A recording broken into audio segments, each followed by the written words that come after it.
কত মহব্বত নিয়ে যে ফেসবুক দেখি, এমন কোনো দিন নাই ওরা আলোচনা শুনি না। কারণ মনটা চায় আজকের বহু সাধনার পরে পেয়েছি তাকে আমাদের মাঝে। আপনারা খুশি না না খুশি? এই খুশির নারায়ে তাকবীর একটু দেওয়া যাবে না? নারায়ে তাকবীর। আসসালামু আলাইকুম ওয়া রাহমাতুল্লাহি ওয়া বারাকাতুহু। সবাই কেমন আছেন? পরিবেশ অনেক সুন্দর, আলহামদুলিল্লাহ। আল্লাহ কি গরম দিছিল, আবার আল্লাহ গরমটা কমাই দিছে। এই আবহাওয়া পরিবর্তন, এটা কি আমাদের হাতে না আল্লাহর হাতে?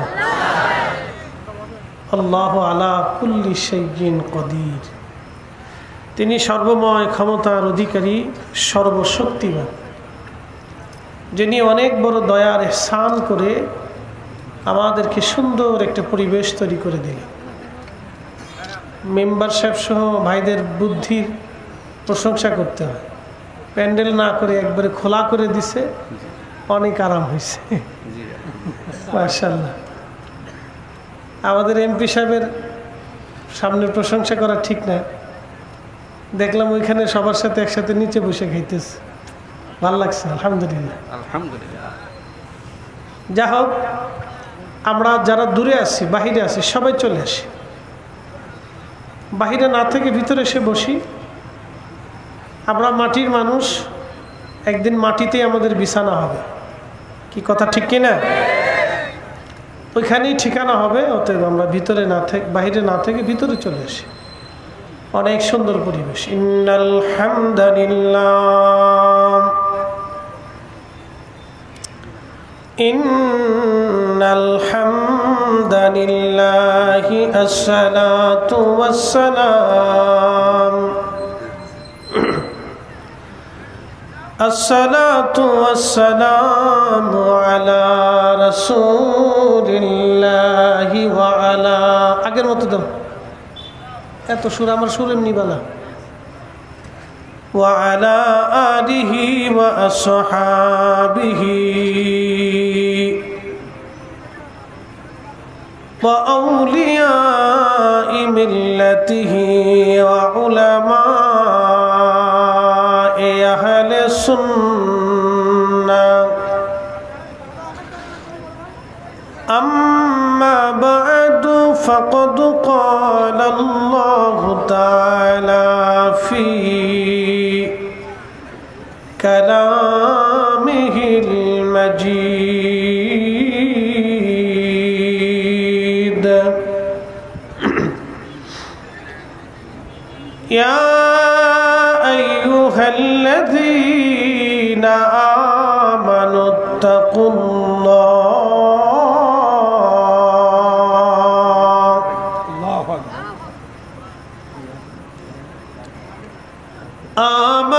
اتقوا الله حق تقاته ولا تموتن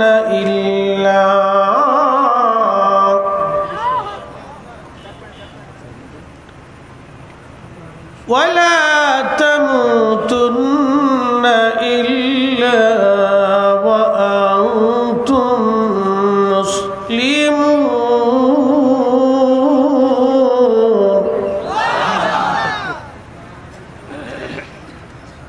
وفي آيات أخرى في شان حبيبه ومحبوبه: إن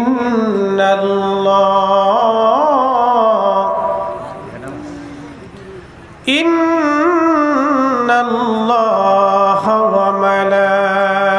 وملائكته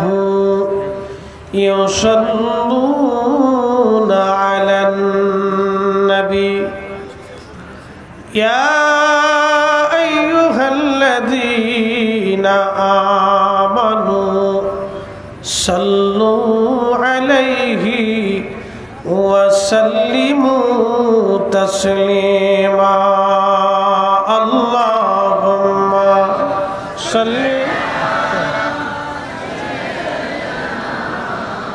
مولانا محمد وعلى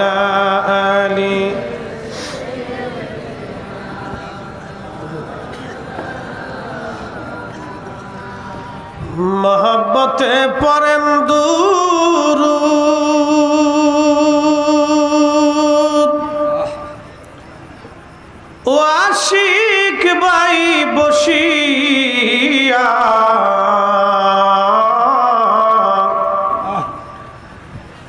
এই না দুরূদ শুনেন গো নবীজি মদিনাতে থাকিয়া আল্লাহুম্মা সাল্লি আলা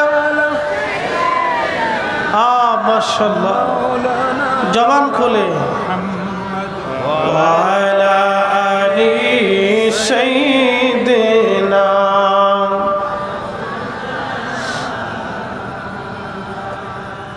আমি বিভোর হয়ে রসুল নামের দুরূদ পড়ে যাই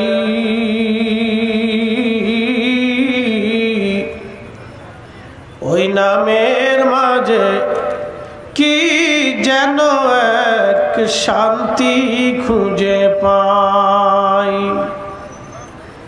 ওই নামের মাঝে কি যেন এক শান্তি খুঁজে পাই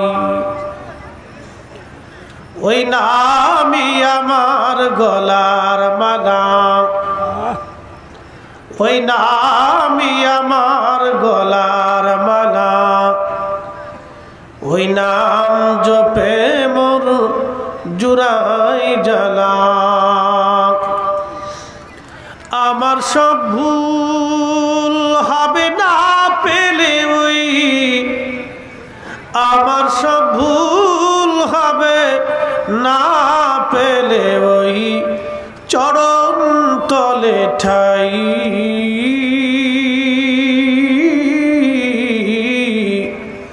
ওই নামের মাঝে কি যেন এক শান্তি খুঁজে পাই আমি বিভোর হয়ে রসুল নামের দুরূদ পড়ে যাই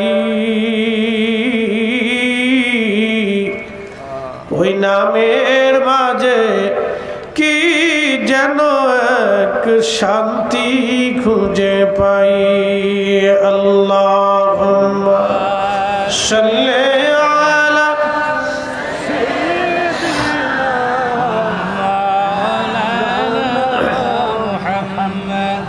ওয়ালা আলি সাইয়্যিদিনা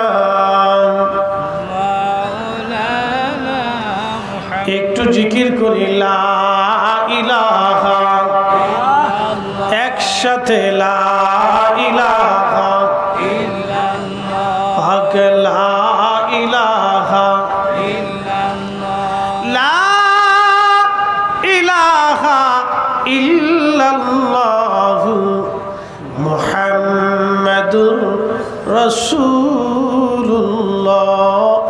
সাল্লাল্লাহু আলাইহি ওয়াসাল্লাম আমরা একসাথে বলি আলহামদুলিল্লাহ আলহামদুলিল্লাহ এই মাহফিলের ভিতরে বসে শান্তি লাগে না খারাপ লাগে অ্যাটেনশন কেন শান্তি লাগে আমি বুঝাই অনেক মানুষের ভিতর থেকে আল্লাহ যাচাই বাছাই করে পছন্দ করে আপনার আমার মতো নাসিজ আর নাফরমানকে আল্লাহ তার বেহেশতের বাগানের ভিতরে বসার মতো সুযোগ করে দিয়েছেন এই জন্য একসাথে শুকরিয়া করে বলি আলহামদুলিল্লাহ বর্তমান পৃথিবীতে মুসলমান আছে 200 কোটি মানুষ আছে 800 কোটি 600 কোটি মানুষ আল্লাহকে আল্লাহ বলে স্বীকার করে না মাত্র 200 কোটি মানুষ আল্লাহকে আল্লাহ বলে স্বীকার করে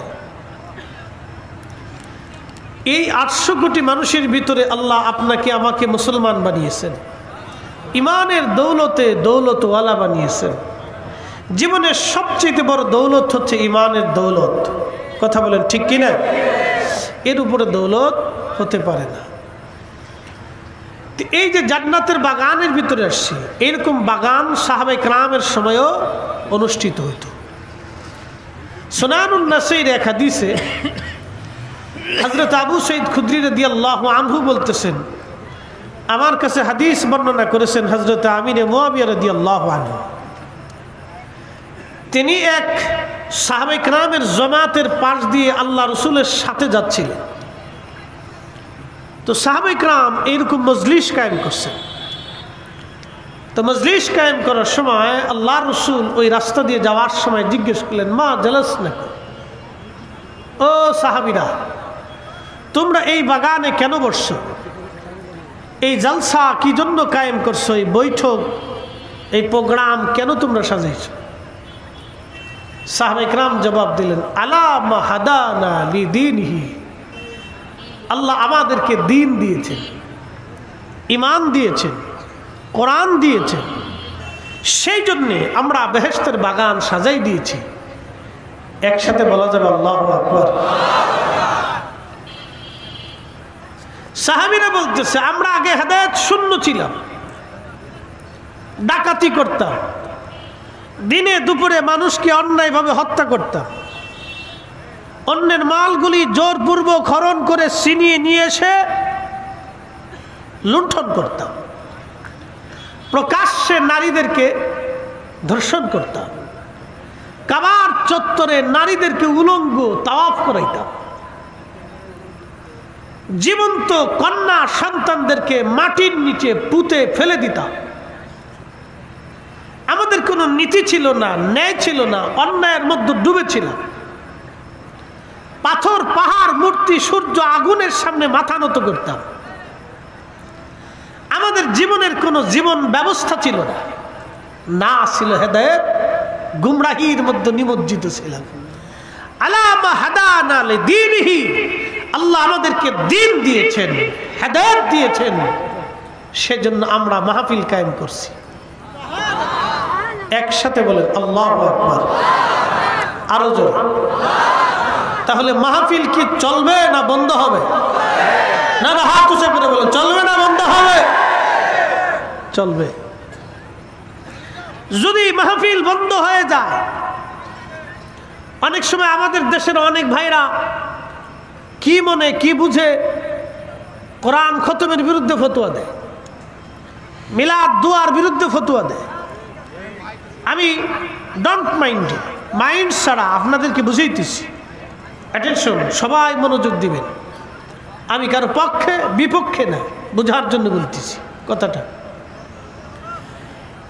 যদি বাংলাদেশে মাহফিল বন্ধ করে দেন, দোয়া বন্ধ করে দেন, কোরআন খতম বন্ধ করে দেন, এই নসিহত বন্ধ করে দেন, ধর্মীয় অনুষ্ঠান আচার ব্যবস্থা বন্ধ করে দেন, 5 বছর সময় দিলাম, আমার দেশের নারীরা হাফ প্যান্ট পরে, জিন্সের প্যান্ট পরে রাস্তা দিয়ে হাঁটবে। এখনই হাঁটে, কথা কম না কেন?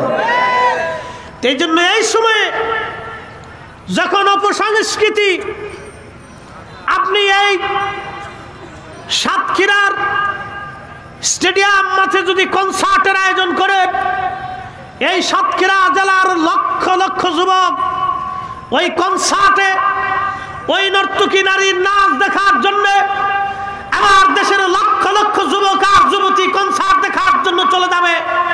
না থাকবে তাদের ধর্মীয় মূল্যবোধ, না থাকবে তাদের ঈমানের চিন্তা, না হবে আখিরাতের চিন্তা, না হবে কবরের চিন্তা। বিনিময়ে মাহফিলগুলি যারা সাজা, যেই যুবকগুলি মাহফিলের জন্য পরিশ্রম করে, যেই মানুষগুলি মাহফিলের জন্য পরিশ্রম করে, আমি মনে করি তারা এক ধরনের এই জমিনে জিহাদ করতেছে। কথা বলে ঠিক না? মাহফিল কি চলবে না বন্ধ হবে? হাত উঁচু করে বলেন, চলবে না বন্ধ হবে? আল্লাহু আকবার বলেন। আল্লাহু আকবার ওয়ালিল্লাহিল হামদু বিসমিল্লাহির রাহমানির রাহিম। আল্লাহু আকবার।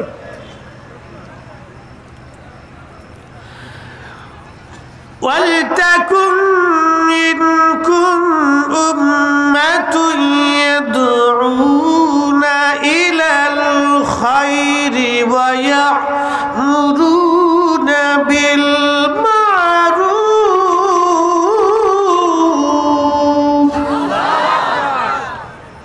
কোরআনে ভুল টুল আছে, সন্দেহ টন্দেহ আছে? কিচ্ছু নেই। ওয়ালতাকুম মিনকুম উম্মাতুন ইয়াদউনা ইলাল খায়র। কিয়ামত পর্যন্ত জমিনে আল্লাহর কিছু বান্দা থাকবে যারা মানুষদেরকে ডাকতে থাকবে ইলাল খাইরি, ভালোর দিকে, ইমানের দিকে, আমলের দিকে, জান্নাতের দিকে, ভালো কাজের দিকে, ইনসাফের কাজে, ন্যায়ের কাজে, হকের কাজে, আত্মমানবতার কাজে, রাসূলের ইশকের কাজে, আল্লাহর গোলামির দিকে, কোরআনের দিকে, সুন্নতের দিকে। ওয়ায়ামুরুনা বিল মারুফ, মানুষদেরকে তারা ভালো উপদেশ দিবে। ওয়ায়ানহাউনা আনিল মুনকার, খারাপ কাজ থেকে ফিরিয়ে রাখবে। কিয়ামত পর্যন্ত এই দল জমিনে জিন্দা থাকবে, থাকবে, থাকবে। কথা বলেন ঠিক না বেটা? হাজিরিন, আকাশ ভেঙে যাবে, পৃথিবী পুড়ে যাবে, সাগর শুকিয়ে যাবে, আল্লাহর কোরআন পরিবর্তন হবে না।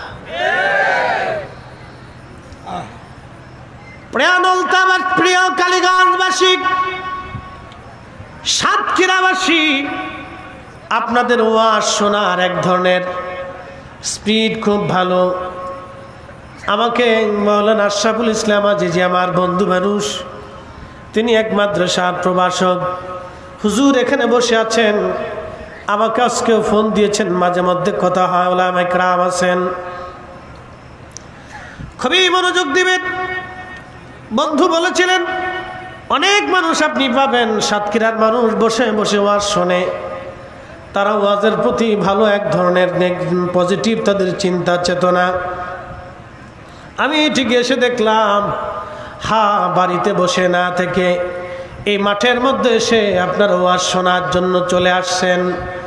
এটা কোনো ব্যক্তির মহব্বতে না, এটা আল্লাহ তার রসুলের প্রেমে পরে আপনারা উপস্থিত হয়ে গেছেন।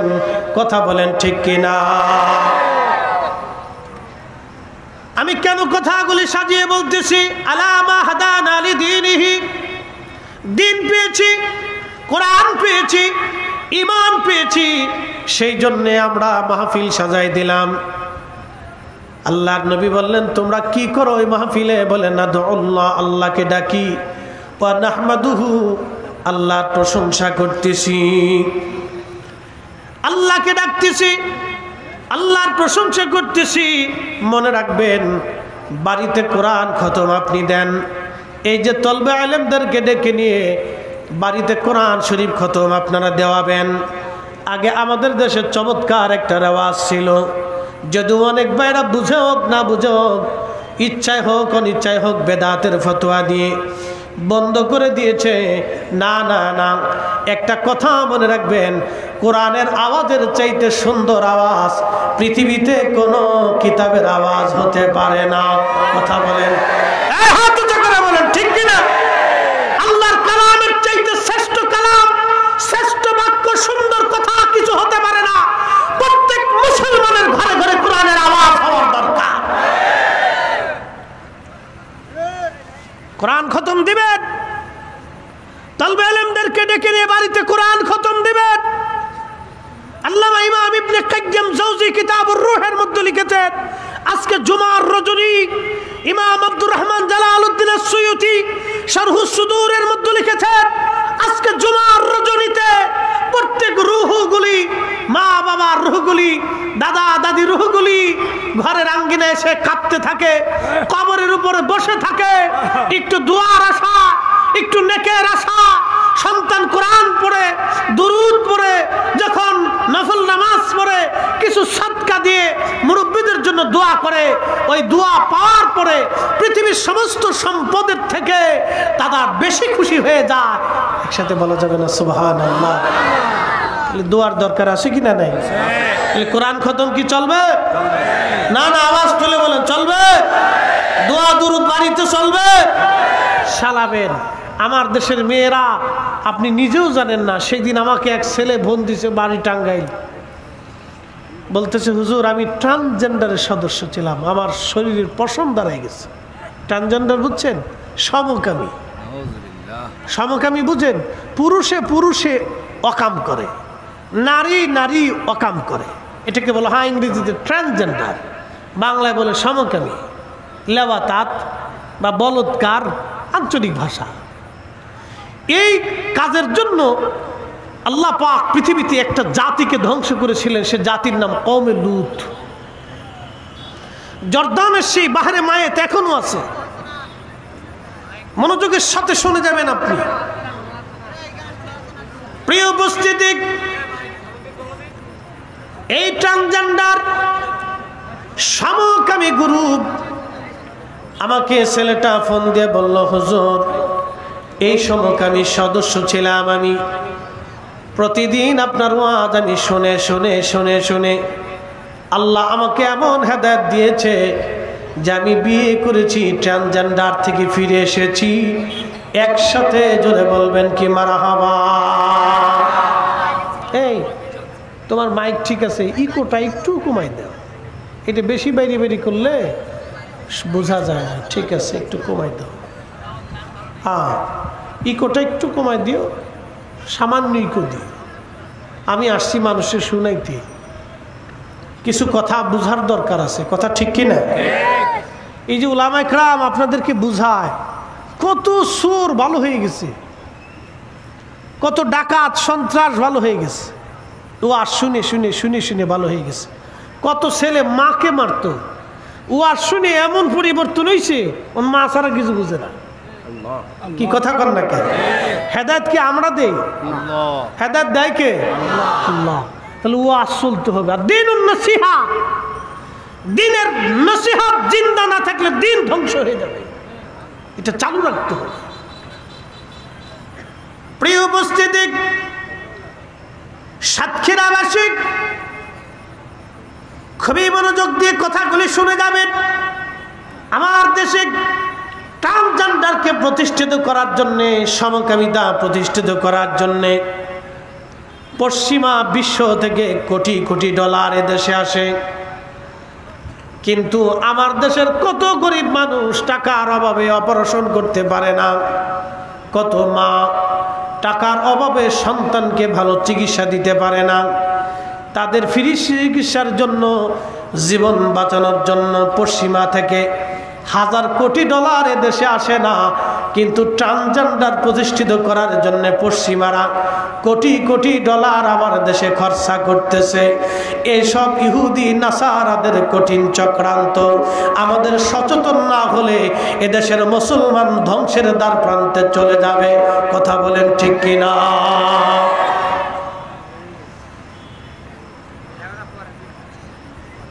যুব সমাজ ভালো করে শুনে যাবেন, আমার মা বোনেরা, আমরা আমাদের সন্তানদেরকে হকের পথে চালানোর জন্য, সঠিক রাস্তায় চালানোর জন্য আমাদের সন্তানদেরকে সুশিক্ষা দিতে হবে। শুধু গোল্ডেন প্লাস পাইলে ছেলে সুশিক্ষায় শিক্ষিত হয় না। যে ছেলেটা গোল্ডেন পাওয়ার পরও বাবা মাকে শ্রদ্ধা করে না, তার মানে বোঝা গেল এই গোল্ডেনের 4 পয়সাও দাম নাই, 4 পয়সাও দাম নেই। শুধু গোল্ডেন প্লাস পাইলেই ছাত্র হয় না, মেধাবী হয় না। মেধাবী হয় সেই সন্তান যেই সন্তান সমাজের কাজে লাগে। মেধাবী তাকেই বলে সেই সন্তান যেই সন্তান বাবা মার কাজে লাগে। মেধাবী সেই সন্তান যেই সন্তান বাবা মার কথা মেনে চলে। মেধাবী সেই সন্তান যেই সন্তানের মাধ্যমে অন্যের নারী, অন্যের মেয়ে ইফটিজিং এর শিকার হয় না। মেধাবী সেই সন্তান যেই সন্তানের মাধ্যমে আমার দেশে নেশা ছড়ায় না, নেশা নিবৃত হয়। মেধাবী সেই সন্তান যেই সন্তানের মাধ্যমে আমার সমাজের মানুষের উপকার হয়।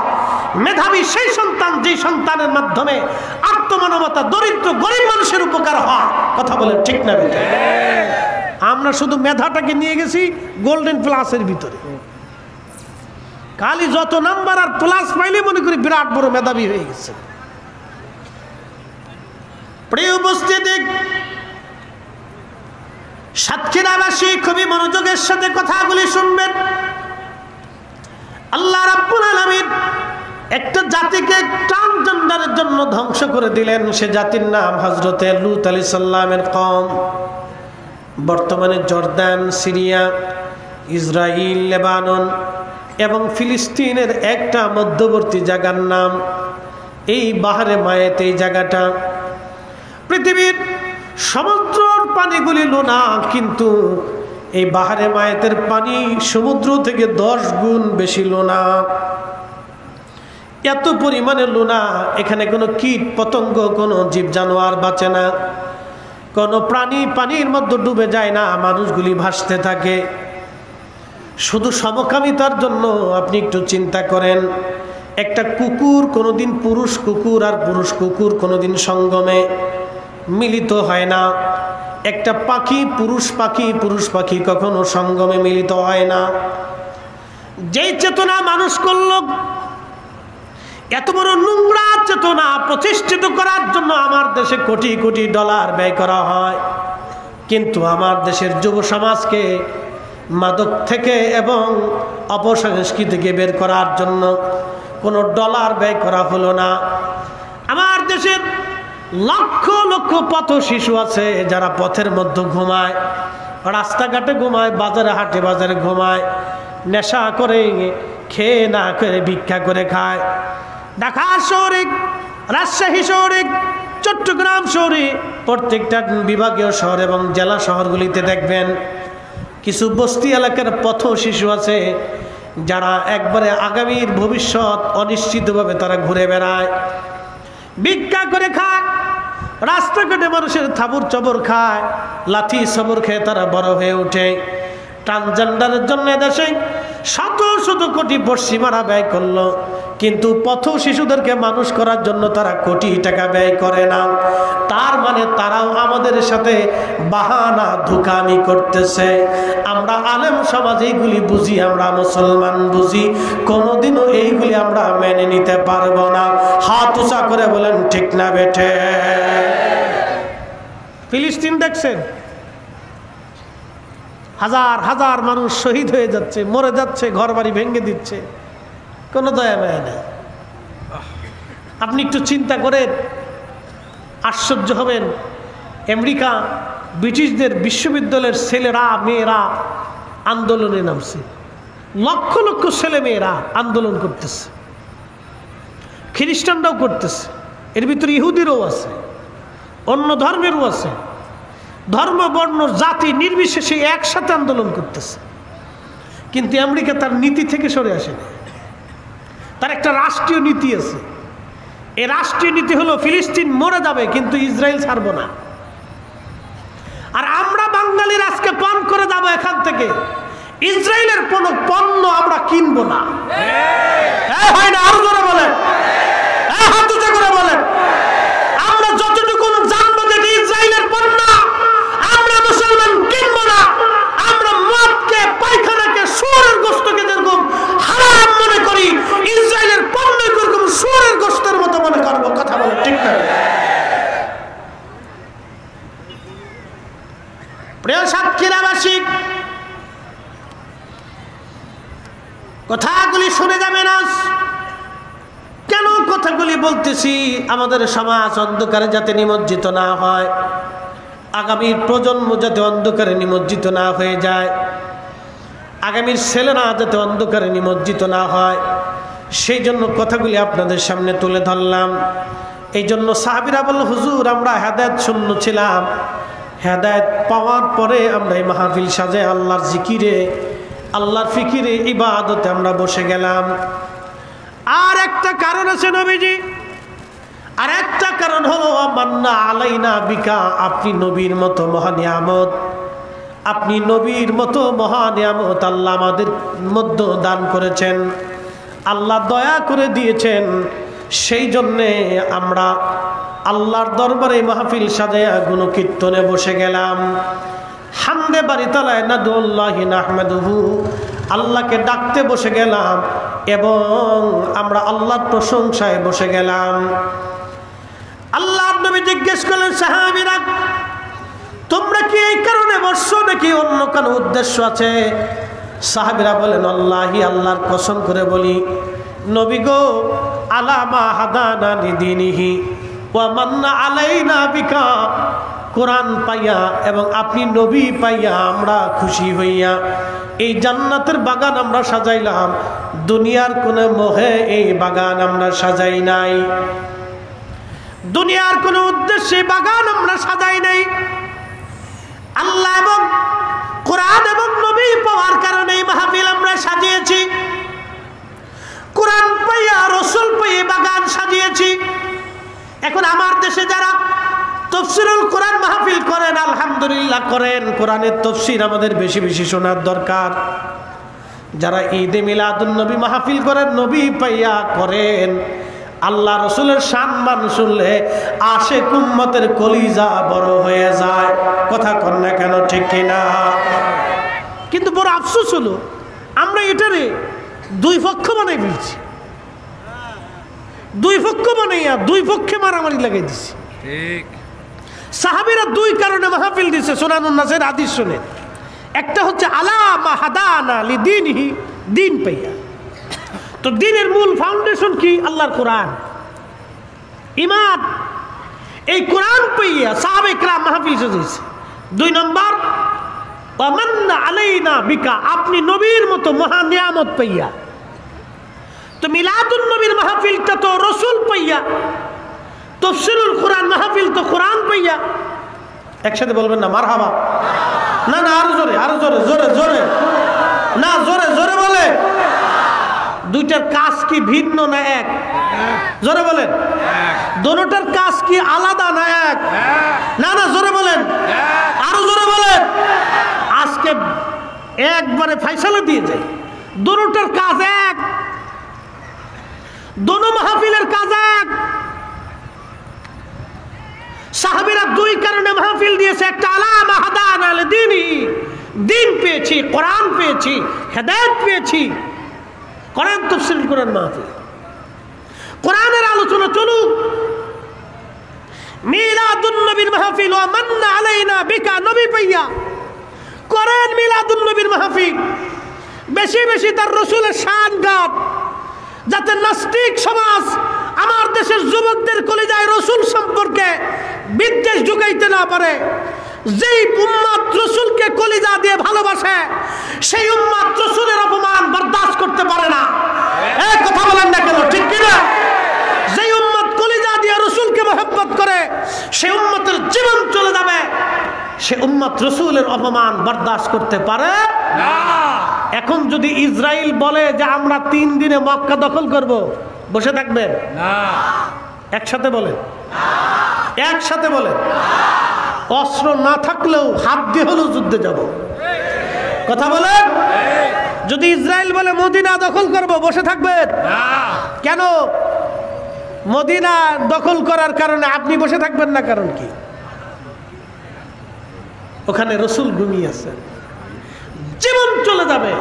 যে উম্মত সারা জীবনে এক ওয়াক্ত নামাজ পড়ে নাই, ও বলবে নামাজ তো জীবনে পড়লামই না, জীবনটা দিয়ে শহীদ হইয়া অন্তত জান্নাত কামাই করে নিয়ে আসি।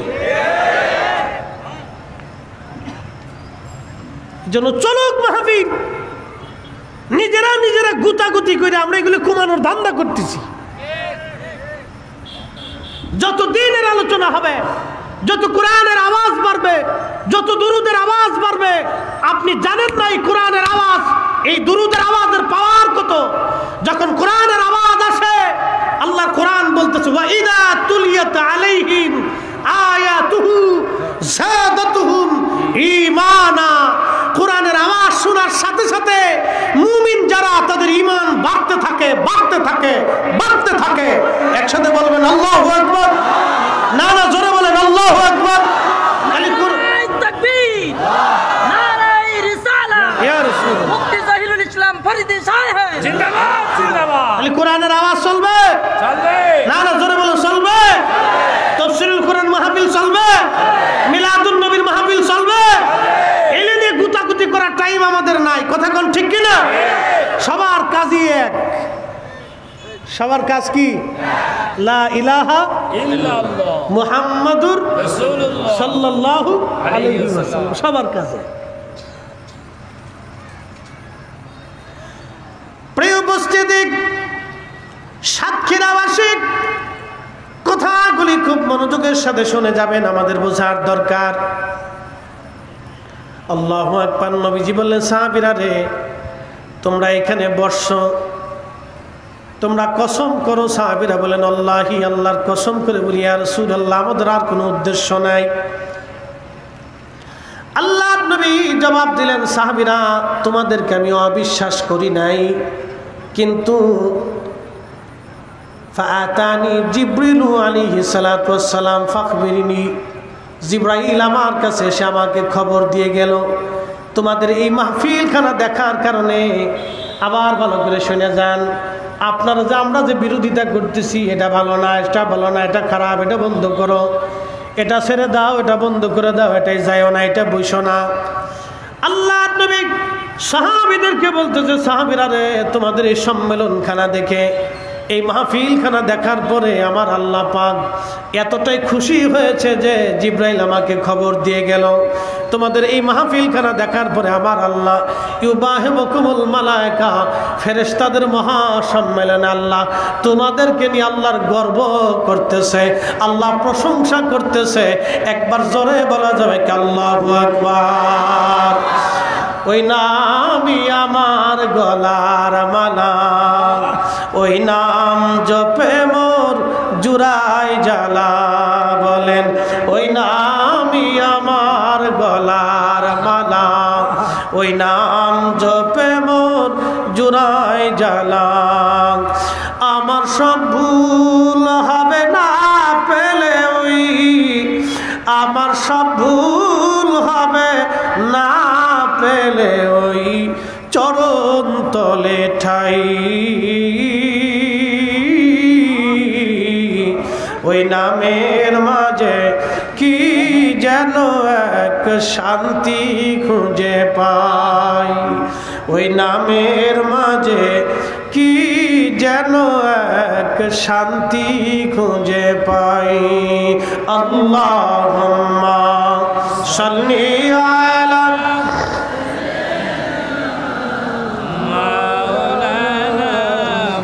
মুহাম্মাদ ওয়া আলা আলি সাইয়্যিদিনা।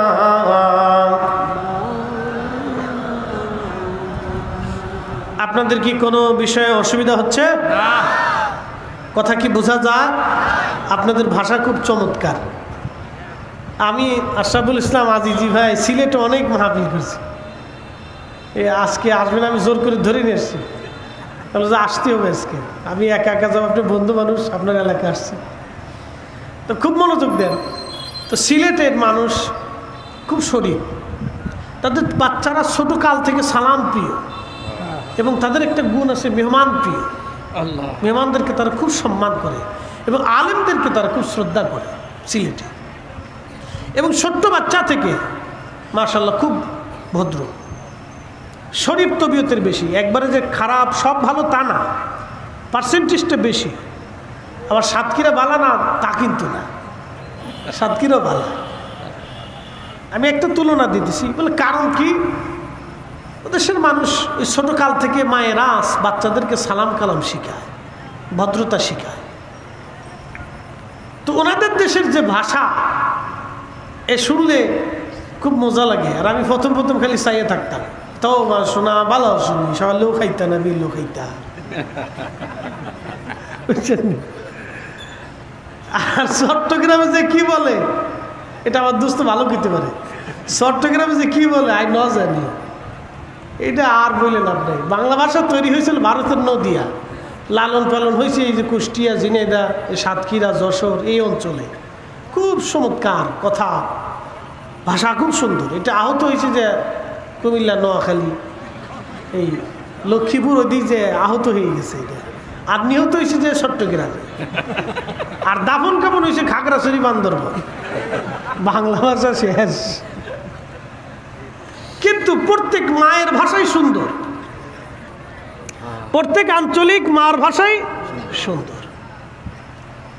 এই আঞ্চলিকতার একটা টান আছে। আমার ফরিদপুরে যেমন ভাঙ্গা, আর কোনোদিন জোড়া লাগে না। এটা এত সুন্দর হয়েছে এখন যে তারপরে জোড়া লাগছে না, ভাঙ্গা ভাঙ্গাই থাকছে। আঞ্চলিকতার একটা বিষয় আছে। আমরা আঞ্চলিকতা যেটাই হই মুসলমান, আমাদের একটা আইনে চলতে হবে, সেটা হলো আল্লাহর কোরআন, নবীর সুন্নত। হ্যাঁ, আসতে বলেন কেন, জোরে বলেন। আমরা যেই ফিরের মুরিদ হই, যেই দলের অনুসারী হই, যেই রাজনীতি করি, যেই বংশের সন্তানই হই, যেই এলাকারই মানুষ হই, মুসলিম হিসেবে আমাদের মূল হচ্ছে আল্লাহর কোরআন, রাসূল করিমের সুন্নাহ। কথা কোন ঠিক কি না? এর বাহিরে যাওয়ার কোনো সুযোগ আমাদের জীবনে নাই, হবে না। প্রিয় সাতক্ষীরাবাসী, খুবই মনোযোগ, অনেক ওয়াজের রিকোয়েস্ট, একটা আলোচনার দিকে আমি ফিরে যাব। অনেক ওয়াজের কথা অনেকে বলেছেন, আমি ফিরে যাব। ইসলামের জন্য আমাদের ত্যাগ তেমন নাই। এই কালেমার জন্যে একসময় এমন পরিস্থিতি হয়েছিল, সাহাবীদের পিঠের চামড়া পর্যন্ত তাদের চলে গিয়েছিল। জীবনে বহু ক্ষুধা তারা বরণ করেছিলেন। ও নারী সমাজ, আপনারা একটু তাকাবেন, আজ আমরা সুন্দর সুন্দর পোশাক, সুন্দর সুন্দর ভূষণ, সুন্দর সুন্দর খাবার আমাদের সামনে আসে। হযরত সুমাইয়া একজন কৃতদাসী ছিলেন। আল্লাহু আকবার, কালেমার দাওয়াত পেলেন, কালেমা গ্রহণ করে নিলেন। ইমানের তেজ, কালেমার তেজ এতই মজবুত হৃদয়ের মধ্যে গেঁথে গেল, আবু জাহেলের দলেরা সুমাইয়া রাদিয়াল্লাহু আনহাকে ধরে নিয়ে গেলেন, হাত পাগুলি বাঁধলেন। সুমাইয়া, তুমি কি কালেমা ছাড়বা? সুমাইয়ার একটাই কথা, আবু জাহেল, জীবন চলে যাবে, কালেমা ছাড়ব না। যে ঈমান গ্রহণ করেছে সেই ঈমান কখনোই আমি ত্যাগ করব না। হযরত সুমাইয়া রাদিয়াল্লাহু আনহার গুপ্তাঙ্গে সেই দিন আবু জাহেল নির্মমভাবে বর্ষা মারতে লাগলো। আহা, একজন নারী গগন বিদারী চিৎকারে আকাশ পাতাল ভারী হচ্ছিল। এতই নিষ্ঠুরতা, মক্কার কোনো মানুষ সেই দিন তার সাহায্যে আগায় আসে নাই। আল্লাহু আকবার, আপনার পশমগুলি দাঁড়ায় যাবে। একটু চিন্তা যদি আপনি করেন, পশম আপনার দাঁড়ায় যাবে। হযরত সুমাইয়া শুধু বলতে লাগলেন, হে রব, আপনি যেই কালেমা, যেই ঈমান আমার কলিজার মধ্য দিয়েছেন, মৃত্যুর শেষ সময় পর্যন্ত ঈমানটা যেন ধরে নিয়ে যেতে পারি। রব্বানা লা তুজিগ কুলুবানা বা'দা ইয হাদাইতানা ওয়া হাব লানা মিন লাদুনকা রাহমাতান ইন্নাকা আনতাল ওয়াহ্হাব। হেদায়েতের পথে চলে মালিক আমাদেরকে গোমরা বানিয়ে দিয়েন না। হযরত সুমাইয়া রাদিয়াল্লাহু আনহা গগন বিদারীর আওয়াজে সেই দিন কারো মন গলে নাই। নির্মমভাবে আবু জাহেল বর্ষা বেড়ে বেড়ে সেই দিন সবার সামনে থেকে শহীদ করে দিল। হযরত সুমাইয়া শহীদ হয়ে গেলেন, জীবন দিলেন, কিন্তু ঈমান দেন নাই। তেলের গাড়ি তেলে চলি,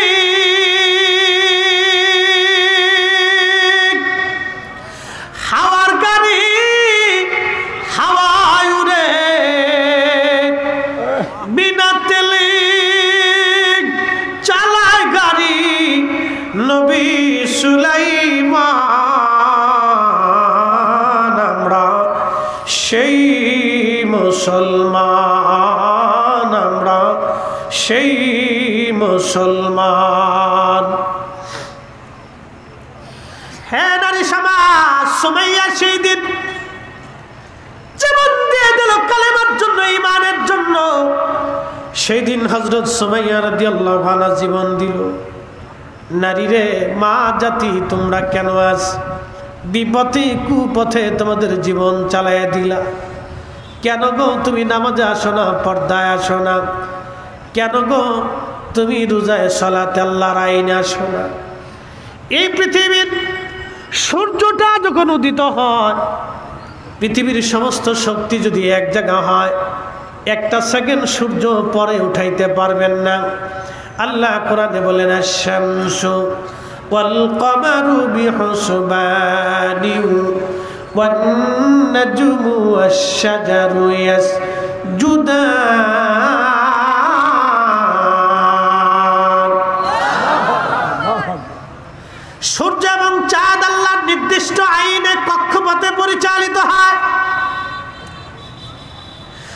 এবং চাঁদ আল্লাহর নির্দিষ্ট কক্ষপথে আল্লাহর আইনে পরিচালিত হয়।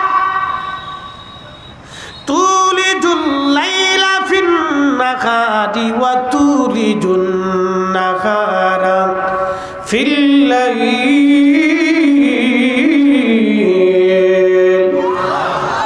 এই আমার দিকে তাকান, রাতের পরে দিন আসে, দিনের পরে রাত আসে, আমাদের আইনে না আল্লাহর আইনে? দিন রাত যদি আবর্তন বিবর্তন আল্লাহর আইনে চলে, পৃথিবী আল্লাহর আইনে চলে, আবহাওয়া আল্লাহর আইনে চলে, বৃষ্টি আল্লাহর আইনে। ওয়ায়ুনাজ্জিলুল গায়স, বৃষ্টি কখন হবে আল্লাহ ছাড়া কেউ জানে না। ও বৃষ্টি আল্লাহর আইনে, পৃথিবী আল্লাহর আইনে, নক্ষত্র আল্লাহর আইনে, আবহাওয়া আল্লাহর আইনে চলে, সমগ্র মাখলুকগুলি আল্লাহর আইনে চলে। একমাত্র মানুষ আর জিন আল্লাহর আইনে চলতে চায় না। কি কথা কর না কেন? সমগ্র সৃষ্টিগুলি যদি আল্লাহর আইনে চলে, আমরাও আল্লাহর আইনে। কথা কর না কেন? জোরে বলেন। না না হয় না, আরো জোরে বলেন। আমরা কার আইনে? জোরে বলেন, একসাথে বলেন। কার? হাত উঁচা করে বলেন কার? আরো জোরে বলেন কার? তুমি রহমান, তুমি মেহেরবান, তুমি রহমান, তুমি মেহেরবান। অন্ধ গাহে না শুধু তোমারি গুণগান, অন্ধ গাহে না শুধু তোমারি গুণগান। বুঝেও বুঝে না তবু শান, তুমি রহমান, তুমি মেহেরবান, তুমি রহমান, তুমি মেহেরবান। সাতক্ষীরাবাসী খুবই মনোযোগের সাথে কথাগুলি শুনে যাবে না। সুমাইয়া জীবন দিলেন, স্বামী হযরত ইয়াসার রাদিয়াল্লাহু আনহু আহা দুই পা রশি দিয়ে বেঁধে দিল আবু জাহেল। দুইটা উটের গলার মধ্যে রশি বেঁধে দিয়া দুইটা উটকে দুই দিকে সরায় দিল। পৃথিবীর কঠিন লোমহর্ষক ঘটনা। সেই দিন আবু জাহেলের দলেরা করলো। আহা, ওই দৃশ্যটা যদি আপনারা দেখতেন, সেই দিন কলিজা ফেটে মারা যাইতেন। আপনার সামনে যদি কোনো হিন্দুর বাড়িতে আগুন লাগে, আপনি অবশ্যই বসে থাকবেন না। মানবতার তাগিদে, হৃদয়ের ভালোবাসার তাগিদে হলেও আপনি পানি নিয়ে হলেও হিন্দুর বাড়ির আগুন নিভানোর চেষ্টা করবেন, কারণ সে আপনার প্রতিবেশী। আপনার বাজারে একসাথে ব্যবসা করে, আপনার দেশের সন্তান, সে আপনার এলাকার ছেলে, আপনার এলাকার অথবা আপনার এলাকার ব্যক্তি। আর তো মানবতার তাগিদে, ভালোবাসার তাগিদে আপনি পানি নিয়ে তার আগুন নিভানোর চেষ্টা করবেন। একটা হিন্দু ব্যক্তি যদি অ্যাক্সিডেন্ট করে বসে, আপনি চিন্তা করবেন সে মানুষ, সে কোন ধর্মের, এটা দেখার বিষয় না, তাকে আগে বাঁচাইতে হবে। আপনি তাকে ধরে নিয়ে দ্রুত গতিতে ডাক্তার দেখাবেন, চিকিৎসা করাবেন। আমাদের দেশের ডাক্তার যারা চিকিৎসা দেয়, তারা অনেক হিন্দু ডাক্তার আছে, খ্রিস্টান ডাক্তার আছে, বৌদ্ধ ডাক্তার আছে। রোগী দেখার সময় কিন্তু তারা ধর্মের চিন্তা করে না, তারা চিন্তা করে মানুষের চিন্তা। কি কথা কর না কেন? কোন মুসলিম ডাক্তার যদি ভালো হয়, বড় ডাক্তার হয়, হিন্দু বৌদ্ধ খ্রিস্টান সব ধর্মের মানুষ তার কাছে যায়। কোন হিন্দু ডাক্তার যদি বড় ভালো ডাক্তার হয়, মুসলমানরাও তার কাছে যায়। সে কিন্তু এই চিন্তায় চিকিৎসা করে না যে সে মুসলমান, তার আমি খারাপ চিকিৎসা করে দিই, এই চিন্তা কিন্তু ডাক্তারের মগজে থাকে না। আমরা যারা আলেম ওলামা আছি, আমাদের কাছেও সব ধর্মের মানুষ সমান। একজন মুসলমান আমার কাছে যেমন নিরাপত্তা পাবে, একজন হিন্দু আমার কাছে তেমন নিরাপত্তা পাবে। কি কথা কন না কেন? এটা নাম ইসলাম। সে কোন ধর্মের এটা আমার দেখার বিষয় না, সে আমার দেশের সন্তান। সে যদি ক্ষুধার্ত থাকে তো তার বাড়ি আমাকে খাবার পৌঁছাইতে হবে। সে যদি বস্ত্রহীন থাকে আমার পোশাক খুলে দিয়ে তার গায়ে পোশাক পরাইতে হবে। এটার নাম ইসলাম। কিন্তু সেই দিন কালেমা পড়ার কারণে রাসূল কারীমের সাহাবী, দরিদ্র সাহাবী হযরত ইয়াসার রাদিয়াল্লাহু আনহুর পায়ের মধ্যে রশি বেঁধে দিয়ে আবু জাহেলের দলেরা 2 উটের গলার মধ্যে রশি বেঁধে দিয়ে উট 2 দিকে চালায় দিল। উট দৌড়াই যায়, হযরত ইয়াসার রাদিয়াল্লাহু আনহুর 2 পায়ের মাঝখান থেকে একটা দেহ ছিঁড়ে ফেরে আলাদা হয়ে বাবার সন্তানদের সামনে তিনি শহীদ হয়ে যান। কি কঠিন ঈমানের তেজ হলে সেই দিন হযরত ইয়াসার স্ত্রী শহীদ হলো, সন্তান শহীদ হলো, নিজে শহীদ হলো, তারপর সেই দিন ঈমান ছেড়ে দেন নাই। সবাই বলেছেন হুজুর কারবালার একটু আজ আপনি আমাদেরকে শোনাবেন। আজ আপনাদেরকে সেই কারবালার ময়দানে নিয়ে যাব। যদিও এটা কারবালার মাস না, তারপর অনুরোধের কারণে একটু বলতে হয়।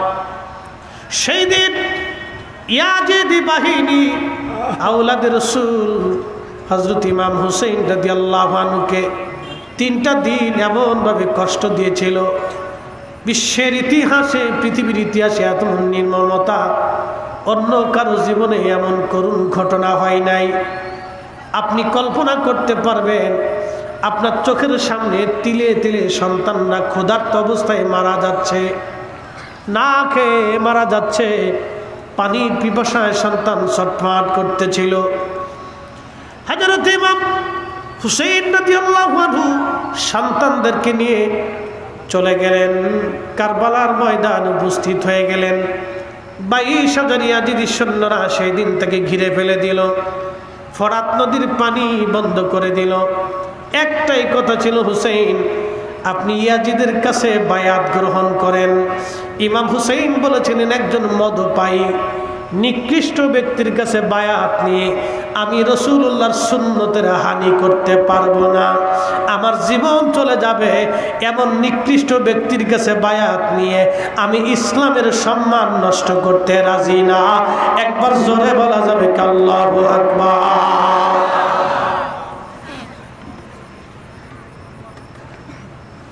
সেই দিন যদি আওলাদে রাসূল ইমাম হুসাইন ইয়াজিদের কাছে বায়াত নিতেন, তাহলে মুসলমান সারা জীবন মিথ্যার কাছে মাথা নত করত।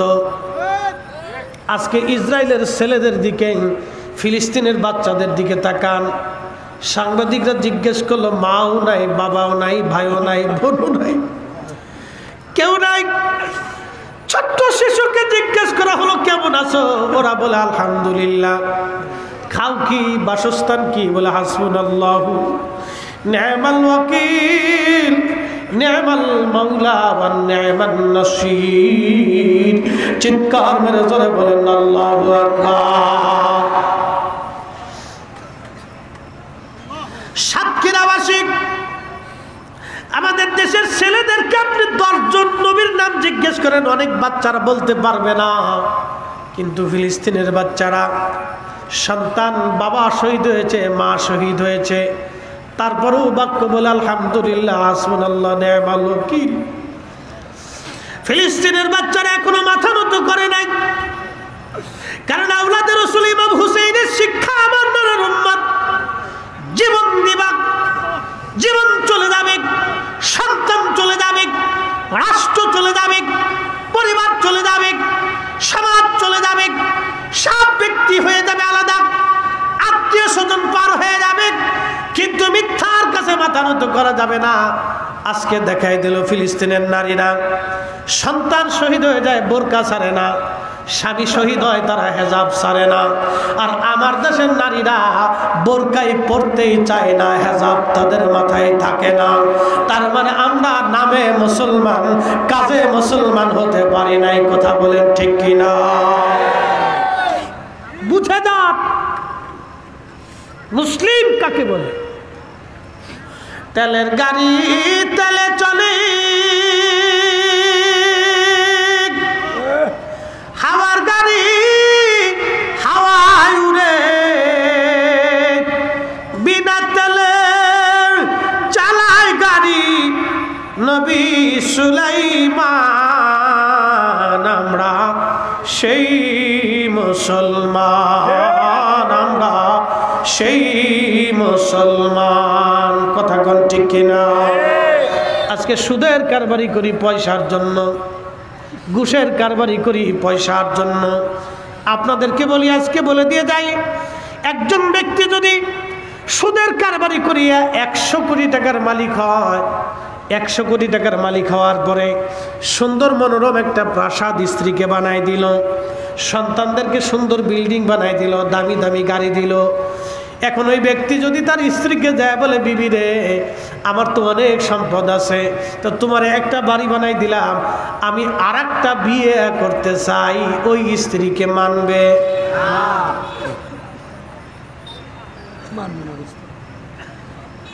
কথা কর না কেন, মানবে? তাহলে ওই স্ত্রীর জন্য সুদ খাইয়ে ওই বেটার জিন্দিগি শেষ। দুনিয়াতে যদি অন্য স্ত্রী না মানে তো আখেরাতের হালত কি? 0 0 0। ও আসলেই বুকা, ও আসলেই বুকা।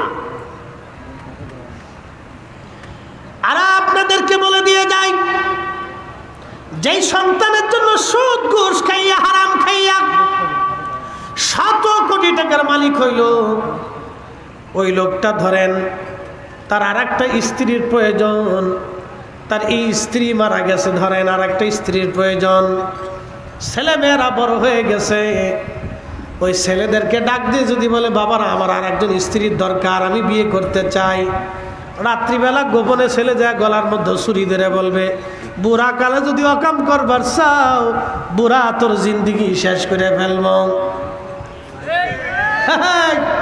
ঠিক বললেও ঠিক, না ঠিক বললেও ঠিক, খোঁজ নিয়ে যায় দেখেন, ওর জিন্দিগির 16 আনার 16 আনাই শেষ। দুনিয়াতে যদি না পান তাহলে হাসরের মাঠ কত কঠিন। এই জন্য কোরআন কতই চমৎকার আমাদেরকে একটা শিক্ষা দিয়ে গেল।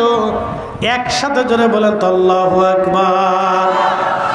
ইয়া আইয়ুহাল্লাযীনা আমানু লা তুলহিকুম আমওয়ালুকুম ওয়ালা আওলাদুকুম আন যিকরিল্লাহ।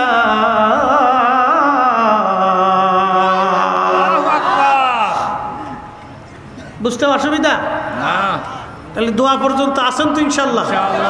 না না, জোরে বলেন, জোরে বলেন ইনশাল্লাহ। আপনাদেরকে একবারে বেশি রাত্রে করে কষ্ট দিব না। 1 ঘন্টা হয়েছে, যদি টাইম দেন তাহলে আরো 15 মিনিট বাড়াবো ইনশাল্লাহ। হ্যাঁ, আরো 1 ঘন্টা চলবে ইনশাল্লাহ। রাজি রাজি? আচ্ছা, অসুবিধা নেই, দেখি আমরা কদ্দূর যাইতে পারি, কদ্দূর যাইতে পারি, কদ্দূর যাইতে পারি। এই যে কোরআনের আয়াত, এরপর আর একটা শান শোনাইতেছি, একসাথে বলেন আল্লাহু আকবার। হে ঈমানদার, অ্যাটেনশন। ইয়া আইয়ুহাল্লাযীনা আমানু লা তুলহিকুম আমওয়ালুকুম ওয়ালা আওলাদুকুম আন যিকরিল্লাহ। ও ঈমানদার, সম্পদের মোহে সন্তানের প্রেমে পড়ে তোমরা আমি আল্লাহর জিকির থেকে গাফিল হইও না, নামাজ ছেড়ে দিও না, হালাল ছেড়ে দিও না, আখিরাত বরবাদ করিও না। স্ত্রীর প্রেমে পড়ে, সন্তানের প্রেমে পড়ে, সম্পদের প্রেমে পড়ে আমি আল্লাহ থেকে তোমরা জুদা হয়ে যাইও না। যদি জুদা হও তাহলে কি হবে? ওয়ামাই ইয়াফআল যালিকা ফাউলাইকা হুমুল খাসিরুন।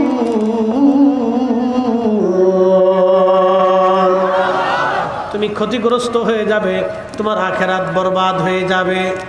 জিন্দেগি তোর যাইরে ফাঁকি দিয়া রে হবে সোনার জিন্দেগি তো যায় ফাঁকি দিয়া, জিন্দেগি তোর যায় রে ফাঁকি দিয়া রে সোনার আদর, জিন্দেগি তোর যায় ফাঁকি দিয়া। ও আদম রে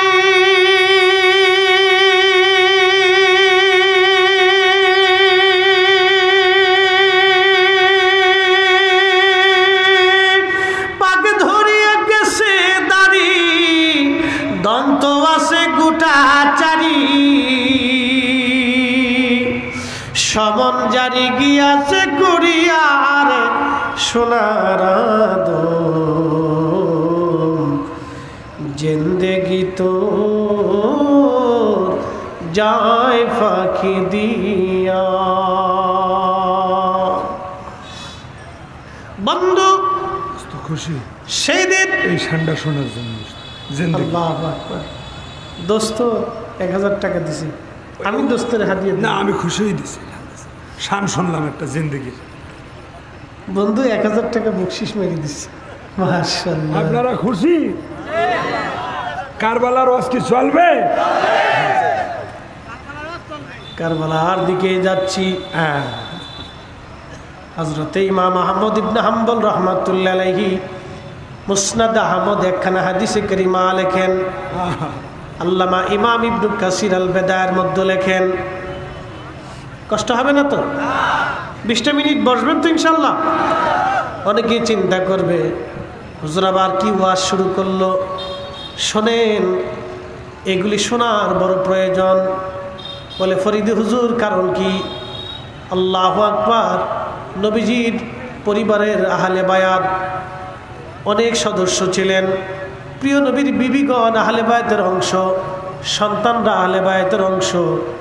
আল্লাহর হাবিব নিজে, ফাতেমা, হাসান, হুসাইন, আলী রিদওয়ানুল্লাহি তাআলা আলাইহিম আজমাইন, এই 5 জন ছিলেন আল্লাহ নবীর আহলে পরিবার, খাস আহলে বায়াত। অন্যরাও আহলে বায়াত ছেলেরা খাস ছিল। এই 5 জনের সম্মান আকাশ চুম্বি, এতই মর্যাদা তাদের, যাদের উসিলায় কোটি কোটি মানুষকে আল্লাহ ক্ষমা করে দিয়ে জান্নাতি বানাবে। হযরত আলী রাদিয়াল্লাহু আনহু সিফিনের দিকে রওনা করতেছিলেন। পথে চলতে চলতে চলতে চলতে কারবালায় আসলেন। কারবালায় একটা গাছ ছিল, এই গাছের নাম হানজাল।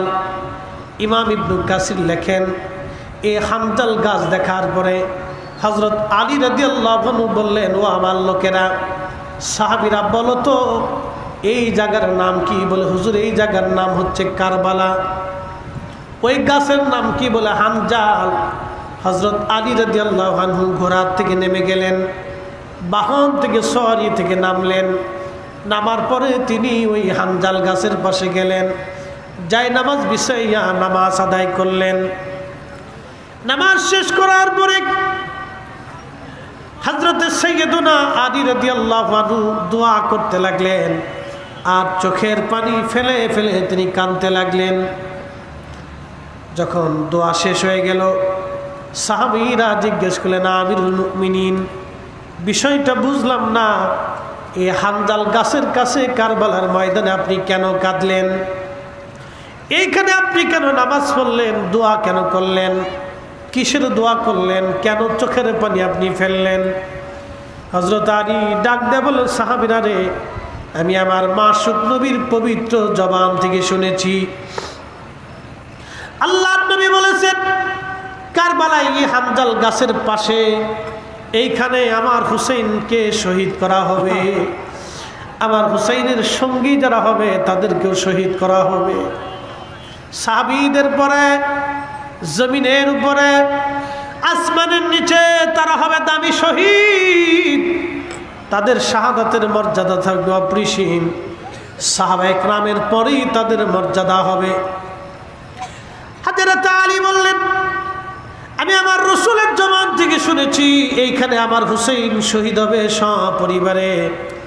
সেই জন্য আমি আলী এই জায়গায় নামাজ পড়ে আমার সন্তান হুসাইন যাতে ওই সময় ধৈর্য ধরতে পারে, শাহাদাতের কঠিন সময় যাতে ধৈর্য না হারায়, সেই জন্য আমি আলী তার জন্য দোয়া করে গেলাম, তার জন্য আল্লাহর দরবারে দরখাস্ত করে গেলাম।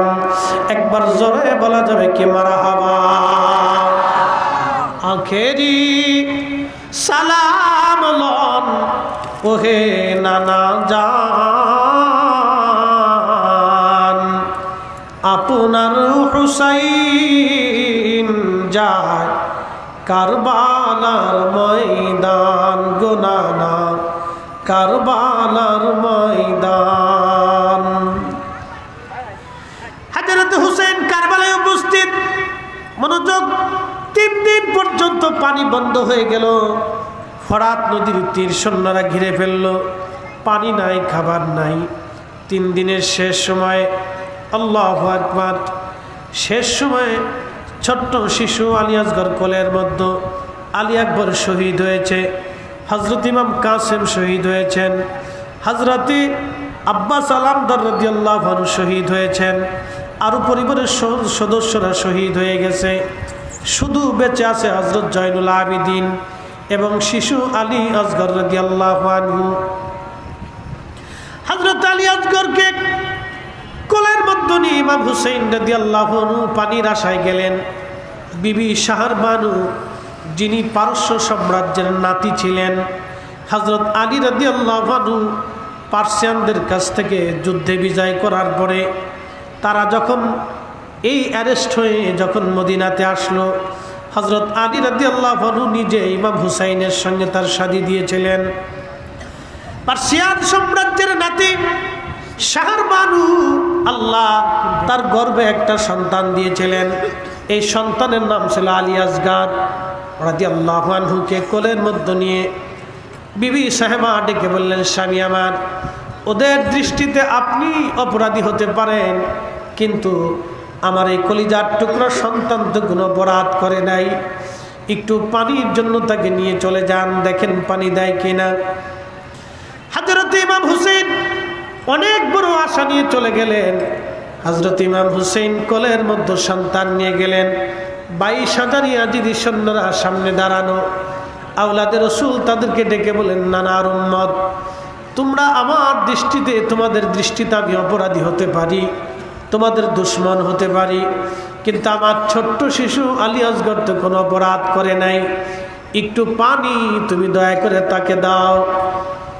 সেই দিন আওলাদে রসুলের সেই করুণ আর্তনাদ তাদের মনে মায়া লাগে নাই।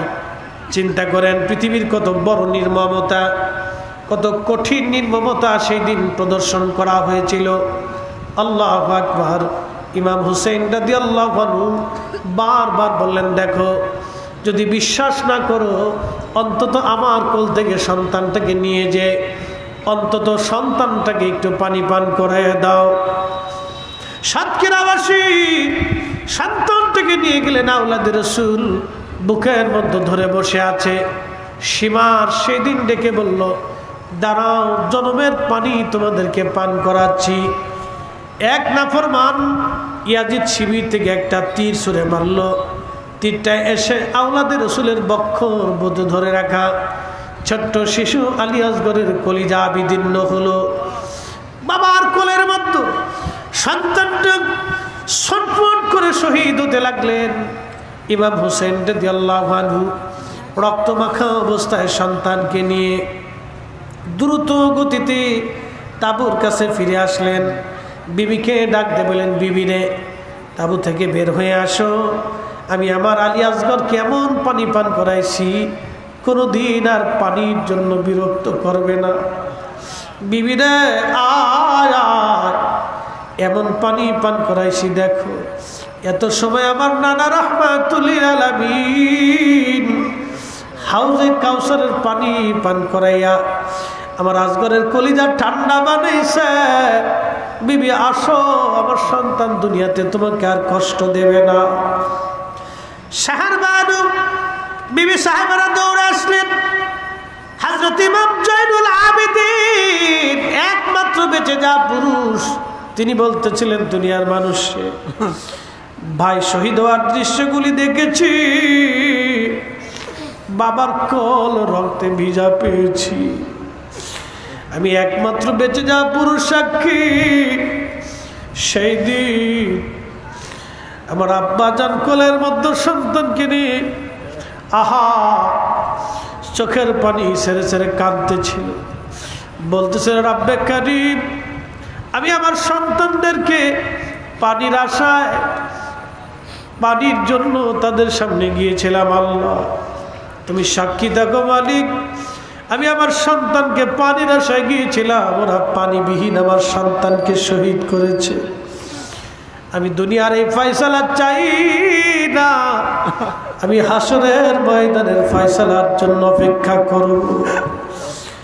কত কঠিন হবে তাদের আখিরাত। সেই দিন যারা আওলাদের রাসূলের বিরুদ্ধে যুদ্ধ করেছিল, কত কঠিন হবে তাদের আখিরাত, কত কঠিন তাদের আখিরাত, কত ভয়াবহ হবে। ইমাম জয়নুল আবেদিন বললেন, আমি অসুস্থ ছিলাম, আব্বা জান আমার ফুফু আম্মা হযরত জয়নব রাদিয়াল্লাহু আনহাকে বললেন, জয়নব আমার আব্বা হুজুরের দেওয়া নানা রাহমাতুল লিল আলামিনের সবুজ পাগড়িখানা আমাকে দাও। সবুজ পাগড়ি তিনি মাথায় বাঁধলেন, গায়ের মধ্যে ওই হযরত আমিনা হামজা রাদিয়াল্লাহু আনহু লোহার বর্মটা গায়ে দিলেন, জুলফিকার তলোয়ারখানা হাতে নিলেন, সবাইকে কাছে ডাকলেন, বিবিদের কাছ থেকে বিদায় নিলেন। হযরত জয়নব কাছে ডেকে জয়নবকে সামনে দাঁড়া করাইলেন। হযরত জয়নব ছিলেন ইমাম হুসাইনের ছোট বোন। জয়নবকে ডাকতে বলেন, বোন আমার, আব্বা জান আমাদের মাঝ থেকে শহীদ হয়েছে, আম্মা জান আমাদের থেকে বিদায় নিয়েছে, বড় ভাই ইমাম হাসানকে ওরা বিষ প্রয়োগে হত্যা করেছে, আমাকে কারবালা পর্যন্ত ডেকে এনে আমার চোখের সামনে সন্তানদেরকে ওরা শহীদ করে দিয়েছে, নির্মমভাবে শহীদ করেছে, নির্মমভাবে আমার সন্তানদেরকে শহীদ করেছে, আমার সাথীদেরকে ওরা শহীদ করেছে। 3 দিন আমি একজন পিতা হয়ে সন্তানদের মুখে এক ফোঁটা পানিও আমি দিতে পারি নাই। জয়নব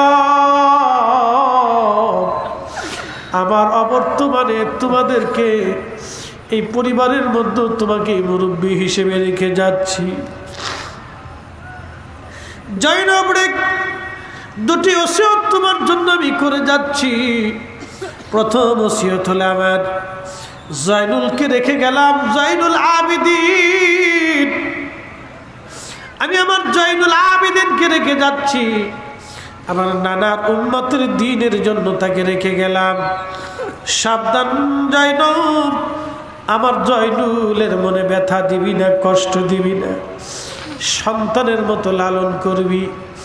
2 নম্বর ওসিয়ত, জয়নব আমার শাহাদাতের পরে আমি জানি ওরা আমার লাশের উপরে বিভিন্নভাবে অত্যাচার করবে রে, তুই কিন্তু আমার সাকিনারে আমার লাশের পাশে যাইতে দিবি না, মাতম করবি না, আমার নানা রাহমাতুল লিল আলামিনের নিষেধ। 3 নম্বর ওসিয়ত, জয়নব যদি কোনোদিন তোমরা মদিনায় ফেরত যাইতে পারো, যদি কোনোদিন মদিনায় ফেরত যাইতে পারো,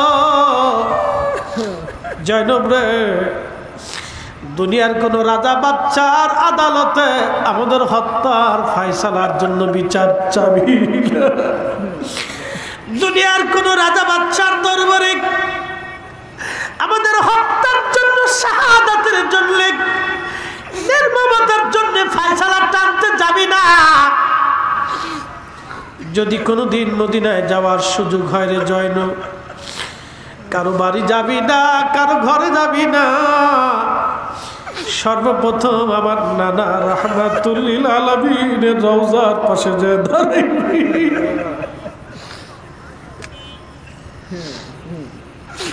ধীরে ধীরে চালাও সুরি সীমার আমারি গলায়,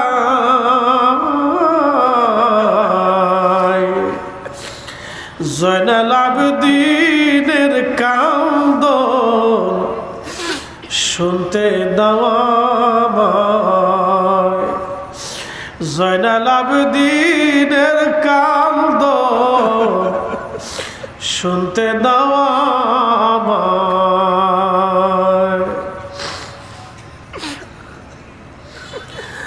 সাতক্ষীরাবাসী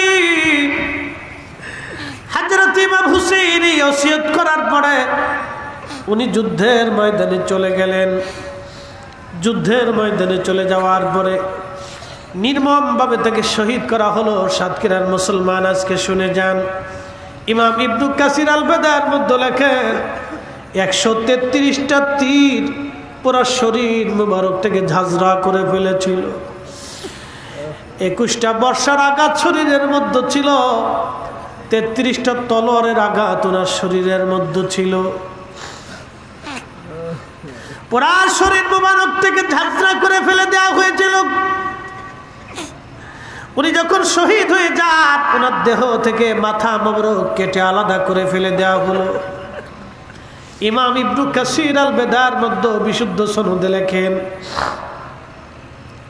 যখন এইভাবে নির্মমভাবে অত্যাচার চলতেছিল, হযরত আব্দুল্লাহ ইবনে আব্বাস, যিনি রইসুল মুফাসসিরিন ছিলেন, কোরআনের সবচেয়ে বড় মুফাসসির, আল্লাহর নবীর আপন চাচাতো ভাই ছিলেন, উনি বলতেছেন, আসরের নামাজের পরে আমি কাবা শরীফের সঙ্গে হেলান দিয়ে বসা অবস্থায় আমি ঘুমিয়ে পড়লাম।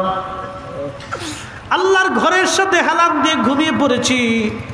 স্বপ্নের মধ্যে দেখি আমার পেয়ারা নবীজি কারবালার দিক থেকে জুব্বা মোবারকে ধুলাবালি, দাড়ি চুল মোবারকে ধুলাবালি, হাতের মধ্যে রক্ত গুলি নিয়া নবীজি দৌড়াইয়া দৌড়াইয়া কাঁদতে কাঁদতে কাবা শরীফের দিকে দৌড়াইয়া দৌড়াইয়া নবী আসতেছে।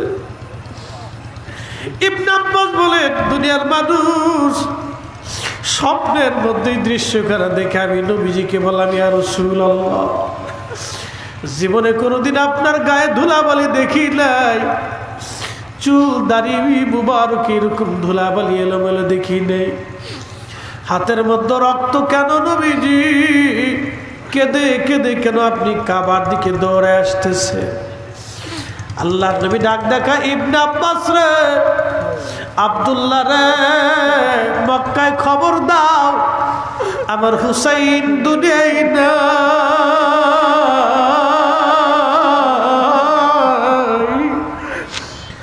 আমার হুসাইন কারবালায় শহীদ। আমার হুসাইনের শাহাদাতের সময় আমি নবী পাশে ছিলাম, আমি রাসূল তার শাহাদাতের সময় পাশে ছিলাম। তার রক্ত, সাথীদের রক্তগুলি আমি নিয়ে আসছি আল্লাহর আদালতে যাওয়ার জন্য। চিৎকার মেরে জোরে বলবেন আল্লাহু আকবার। আল্লামা ইমাম ইবনু কাসির হাদিস খানা লেখার পরে নিচে বলছেন, হাযা হাদিসুন সানাদুন জায়য়িদ, এই হাদিসের সনদ বড়ই মজবুত, এই হাদিসের সনদের মধ্যে কোনো গন্ডগোল নাই, বিশুদ্ধ ঘটনা। আল্লাহর নবীজি স্বপ্নে দৌড়াইয়া দৌড়ায় কাবার দিকে আসতেছে। আল্লাহর নবী বলেন, মান রাআনি ফিল মানামি ফাকাদ রাআল্লাহ, রাবাহুল বুখারী। যে আমাকে স্বপ্ন দেখলো সে বাস্তবে আমি নবী দেখলো। আমি নবী নিজে আসি, ছবি আসি না, আমি নবী নিজে সরাসরি আসি। চিৎকার মেরে জোরে বলবেন আল্লাহু আকবার। হযরত ইবনে আব্বাস বলেন, আমি স্বপ্ন দেখলাম, স্বপ্ন ভেঙে গেল আমার। সারা কাবা বলে উনি পাগলের মতো দৌড়ার বল, শুনছো কাবাবাসী, শুনছো মক্কাবাসী, হুসাইন আর নাই, আমাদের হুসাইন কারবালায় শহীদ। একটু চিন্তা করেন তো, সেই দিন আল্লাহ তাদের উপরে কত বড় জুলুম তারা চলেছিল, কিন্তু অন্যের কাছে মাথা নত করে নাই। কথা কোন ঠিক কিনা? সেই দিন তারা মিথ্যার কাছে মাথা নত করে নাই, অন্যের কাছে মাথা নত করে নাই। অন্যায়ের কাছে মাথা নত করে নাই, ন্যায়ের সামনে ন্যায়ের জন্য মাথা উঁচু করে দাঁড়িয়েছিল উহুদ পাহাড়ের মতো। সেই দিন নিজে শহীদ হলো, সন্তান শহীদ হয়ে গেল, পরিবার পরিজন শহীদ হলো। শুধু কি এখানেই শেষ না, ইমাম ইবনুল কাসির লিখতেছেন ইমাম হুসেন রাদিয়াল্লাহু আনহুর দেহ মুবারক থেকে জুব্বা খুলে নিয়ে যাওয়া হলো। আহা, মাথাবিহীন দেহ মুবারককে ফরাত নদীর তীরে কারবালার ধুলা বালির মধ্যে শুমাইয়া ইয়াজিদ বাহিনী 70টা ঘোড়াকে তারা সিরিয়াল করলো। 70 জন সুয়ারি ঘোড়ার পিঠের উপরে চড়াইয়া নগ্ন দেহ, খালি দেহ মোবারকের উপর দিয়ে ঘোড়া দাবড়াইতে লাগলো। ঘোড়ার পায়ের আঘাতে, খুরের আঘাতে আঘাতে ইমাম হুসেইনের রক্ত, গোশতগুলি, দেহগুলি ছিটে ছিটে ছিঁড়ে ছিঁড়ে যাচ্ছিল। দলিত মলিত হচ্ছিল দেহ মোবারক। ঠিক তখনই হযরত যায়েনব, ফাতিমাতুজ জাহরার কন্যা, হযরত আলী রাদিয়াল্লাহু আনহুর বেটি, জান্নাতের সদস্য, প্রিয় নবীজির রক্ত হযরত যায়েনব, তিনি দৌড়ে এসে ভাইয়ের লাশের পাশে দাঁড়াইয়া, জেসের মুবারকের পাশে দাঁড়াইয়া মদিনার দিকে ফিরে হযরত যায়েনব চোখের পানি ফেলে ফেলে কাঁদতেছিলেন। চোখের পানি ফেলে কান্দে আর বলি, ইয়া রাসূলুল্লাহ, ইয়া হাবিবাল্লাহ, নবী গো, আপনার উম্মতেরা আপনার হুসাইনের সঙ্গে কেমন আচরণ করে? নানা গো, আপনি দেখেন কারবালার প্রবালী বাতাস আপনার হুসাইনের শরীরে ধুলাবালি ছড়ায়। যাদের গায়ে মশা মাছি বসতে দাও নাই, যারা ক্ষুধার্ত হলে নবী সহ্য করেন নাই। একদিন ফাতেমা রাদিয়াল্লাহু আনহার ঘরের কাছ দিয়ে নবীজি যাচ্ছিলেন, হাসান হুসাইন কাঁদতে লাগলো। আল্লাহ নবী ছটফট করে ভিতরে ঢুকলেন। ঢুকার পরে ফাতেমাকে জিজ্ঞেস করলেন, ফাতেমা রে, আমার হাসান আর হুসাইন কি জন্য কাঁদে বলো? তুমি কি জানো না ওদের কান্নার আওয়াজ আসলে আমি নবীজির কলিজার মধ্যে ব্যথা লাগে, ওরা কানলে আমি নবী কষ্ট পাই। ফাতেমা রে, কেন ওদেরকে কষ্ট দিছ বলো? কি জন্য কষ্ট দিছ বলো রে ফাতেমা? বলে, আব্বাজান, গরিব ঘরে আপনি আমারে বিয়ে দিয়েছেন, আপনার আলী বড় দরিদ্র, ঘরের মধ্যে কোনো খাবার নাই, আমি হাসান হুসাইনকে খাবার দিতে পারি নাই, ক্ষুধার কারণে ওরা আজকে কাঁদতেছে আব্বাজান। আল্লাহ নবী পাগল পারা হয়ে গেলেন হাসান হুসাইনের ক্ষুধা বন্ধ করার জন্য। তখন নবী বলেন, আমার হাব্বানি মানে হাব্বাহুমা, আমার হাসান আর হুসেনকে কেউ যদি ভালোবাসে, ফাকাদ হাব্বানি, সে আমাকে ভালোবাসে। ওমান হাব্বানি, যে আমাকে ভালোবাসে, আহাব্বাহুল্লাহ, সে আল্লাহকে ভালোবাসে। ওমান হাব্বাহুল্লাহ আদখালাহুল জান্নাহ, আর যে আল্লাহকে ভালোবাসে, আমার আল্লাহ তাকে জান্নাতি বানাই দেবে। চিৎকার মেরে জোরে বলেন আল্লাহু আকবার। বলবেন হুজুর, 1450 বছর পরে ওনাদের ওয়াজ শুনে আমাদের কি লাভ হবে? আল্লাহর কসম করে বলি, আওলাদে রসুলের করুণ কষ্টের কথাগুলি শোনার পরে যাদের চোখ বেয়ে একটু পানি বের হয়েছে, এই পানির উসিলায় বান্দার জীবনের গুনাহ মাফ হয়ে যাবে। পতিতা নারী কুকুরকে পানি পান করানোর কারণে যদি জান্নাতে যাইতে পারে, আহলে বাইতে রাসূলের প্রেমে চোখের পানি পড়লে আমাদেরও গুনাহ মাফ হবে। কথা বলেন ঠিক কিনা? আহলে বাইতে রাসূলের মহব্বতে আমাদের চোখের পানি পড়লে আমাদেরও ক্ষমা হবে, আমাদেরও ক্ষমা হবে, আমাদেরও ক্ষমা হবে, আমাদেরও ক্ষমা হবে। শ্রেষ্ঠ নবী দিলাম রে তরিয়ে নিতে রোজা শরীক, শ্রেষ্ঠ নবী দিলাম রে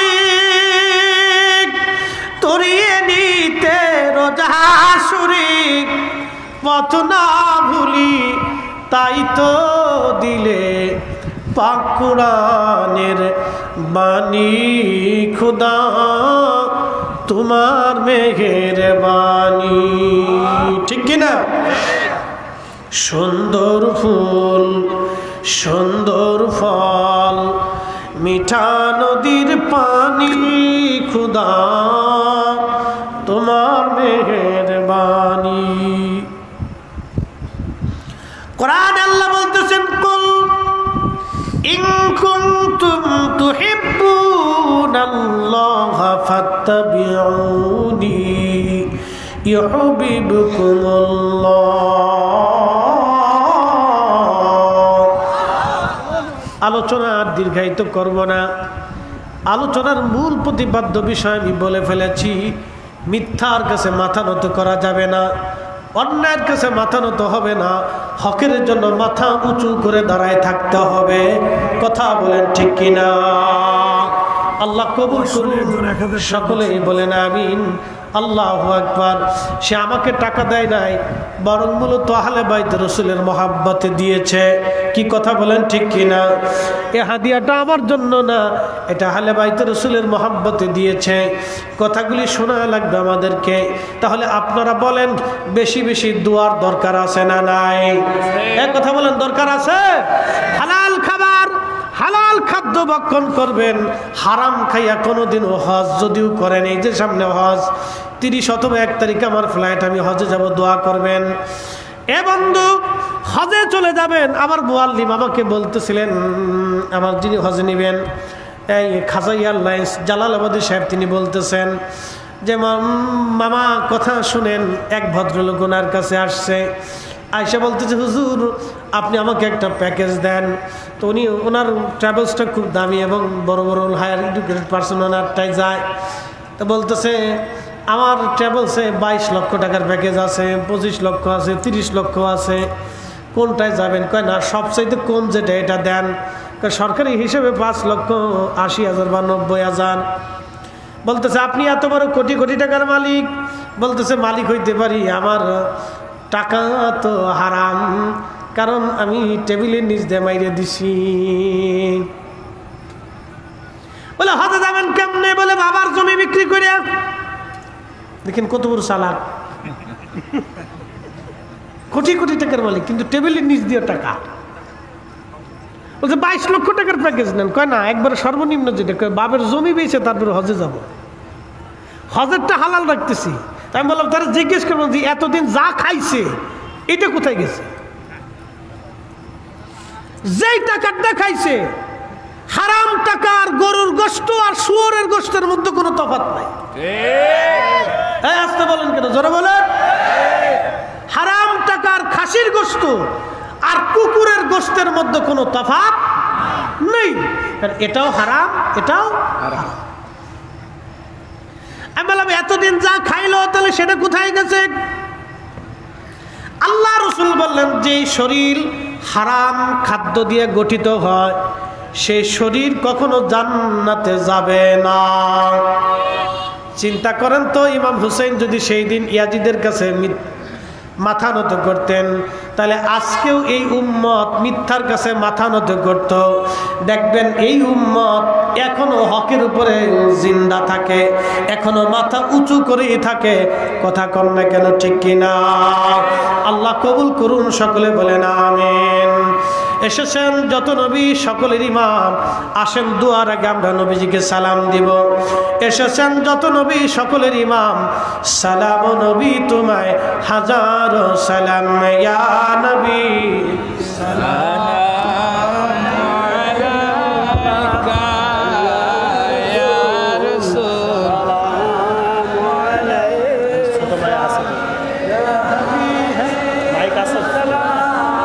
আপনি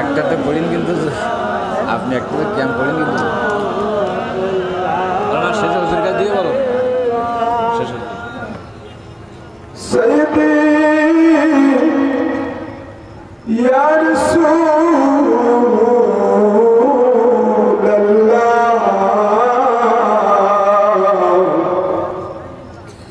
يا حبيب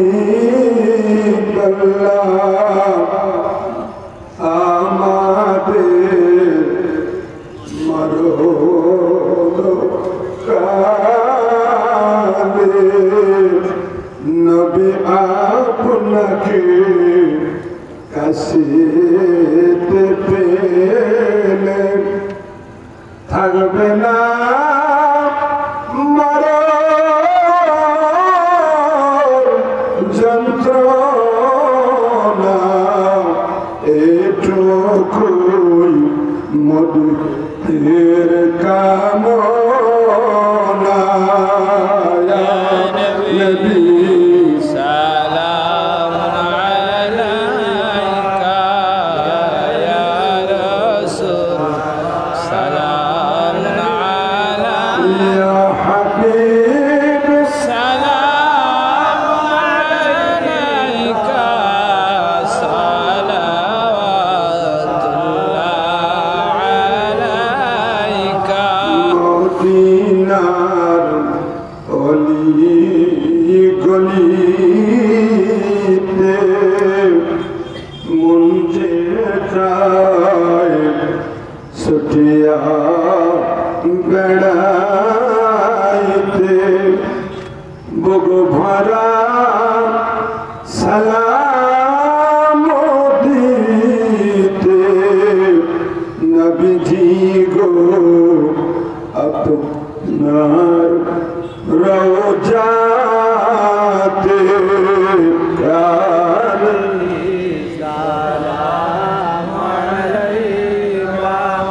يا رسول سلام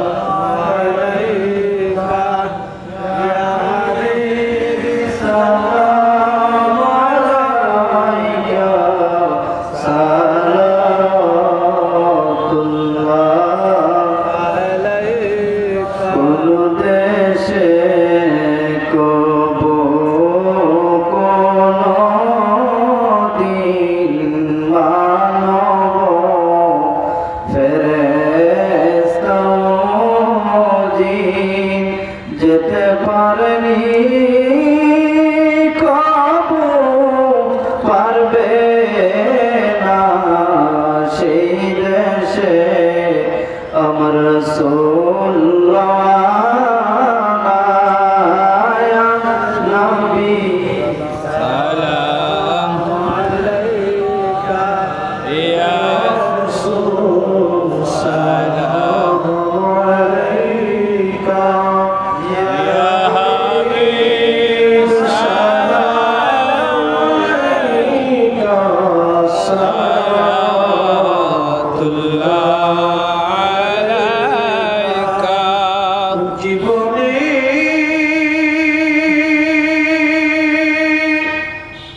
হবে কি দিদার آها ইয়া রাসূলুল্লাহ মরণে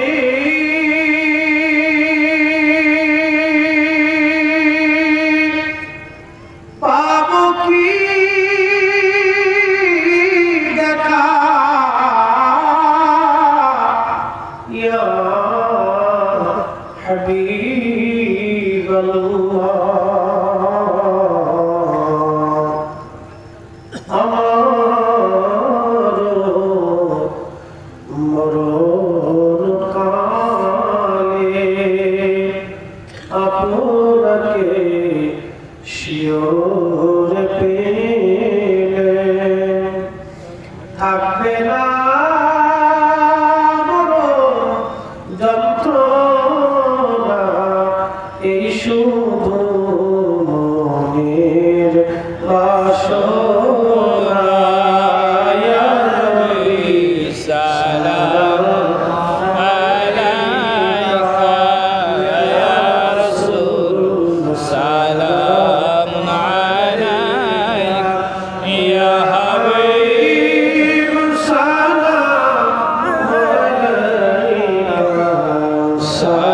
صلوات الله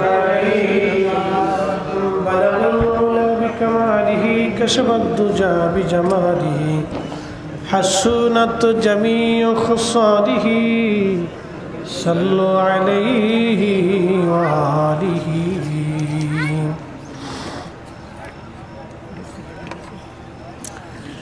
ভাই বলছেন পোস্টারে বক্তার ছবি দেওয়া যায় কিনা আসলে ছবিটা এখন মামুলি বিষয় হয়েছে, না দেওয়াই ভালো।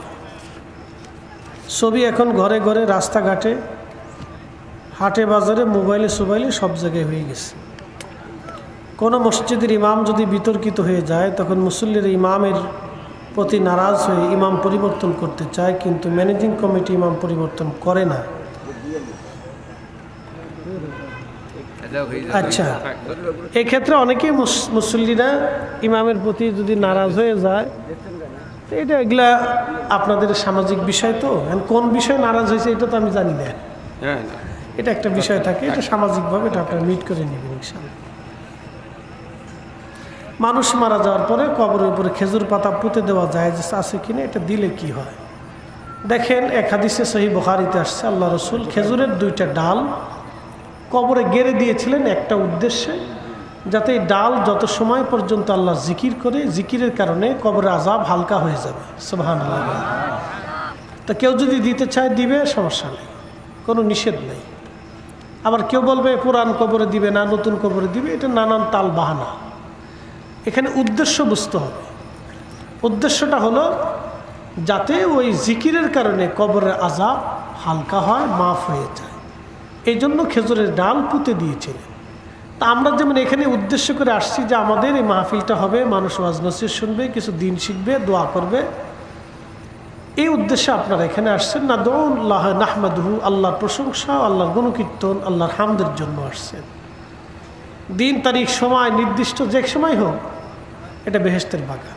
সকালে হবে না বিকেল হবে, রাতে হবে না দুপুরে হবে, এটা স্থানীয় পর্যালোচনার ভিত্তিতে হবে। আগে হবে না পরে হবে, এগুলি নিয়ে বিতর্ক করার সময় নেই। উদ্দেশ্যটা ঠিক থাকলেই থাকবে।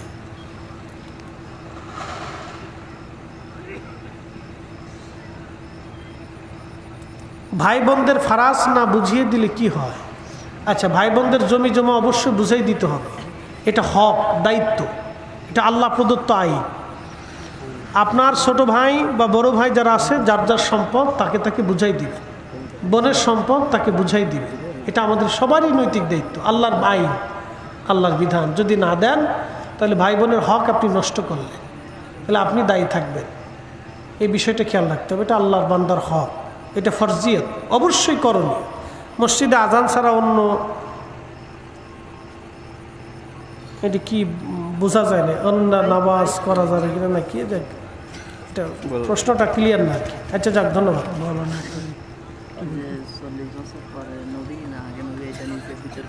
আচ্ছা শোনেন, রসুল করিম সাল্লাল্লাহু আলাইহি সাল্লাম সৃষ্টির প্রথম থেকে নবী। যদি কেউ বলেন যে আল্লাহ রসুল 40 বছর আগে নবী ছিলেন না, এটা একবারে সম্পূর্ণ ভুল কথা, এটা ঠিক না। কোরআনের সূরা ইমরানের 81 নম্বর আল্লাহ আয়াতে বলছেন, ওয়াইজ আখাযাল্লাহু মিসাকান নাবিয়্যিনা লামা আতাইতুকুম মিন কিতাবিন ওয়া হিকমাতিন সুম্মা জাআকুম রাসূল। দেখেন, আমরা কোরআনের বাইরে যাওয়ার সুযোগ নেই। হাদিস যদি না মানেন তো কোরআন তো মানতেই হবে। তো কোরআনে আল্লাহ বলতেছেন যে হে নবী, আপনি মেসাকের জগতের বিষয়টা স্মরণ করেন। আমি ওয়াদার জগতে সমস্ত নবীদেরকে উপস্থিত করাইয়া 1,24,000 নবী এবং 313 জন রসুলকে উপস্থিত করাই আমি আল্লাহ ওয়াদা করাইছিলাম যে তোমাদেরকে আমি কিতাব দিব, হিকমত দিব, নবুয়ত দিব, কিন্তু তোমাদের মাঝে সুম্মা জাআকুম রাসূল, আমার একজন রসুল যাবে, তিনি মুহাম্মদ রাসূলুল্লাহ সাল্লাল্লাহু আলাইহি সাল্লাম। এই নবীর প্রতি মুসাদ্দিকুল লিমা মাআকুম, তিনি সত্য সহ কোরআন সহ যাবে। লা তুমিনুন্না বিহি, তোমরা এই নবীর উপরে ঈমান আনবে। এই কথার ব্যাখ্যা আল্লামা ইমাম মুল্লা আলী কারি আল মাউরিদুর রাবি ফি মাউলিদিন নবী, 450 বছর আগের কিতাব।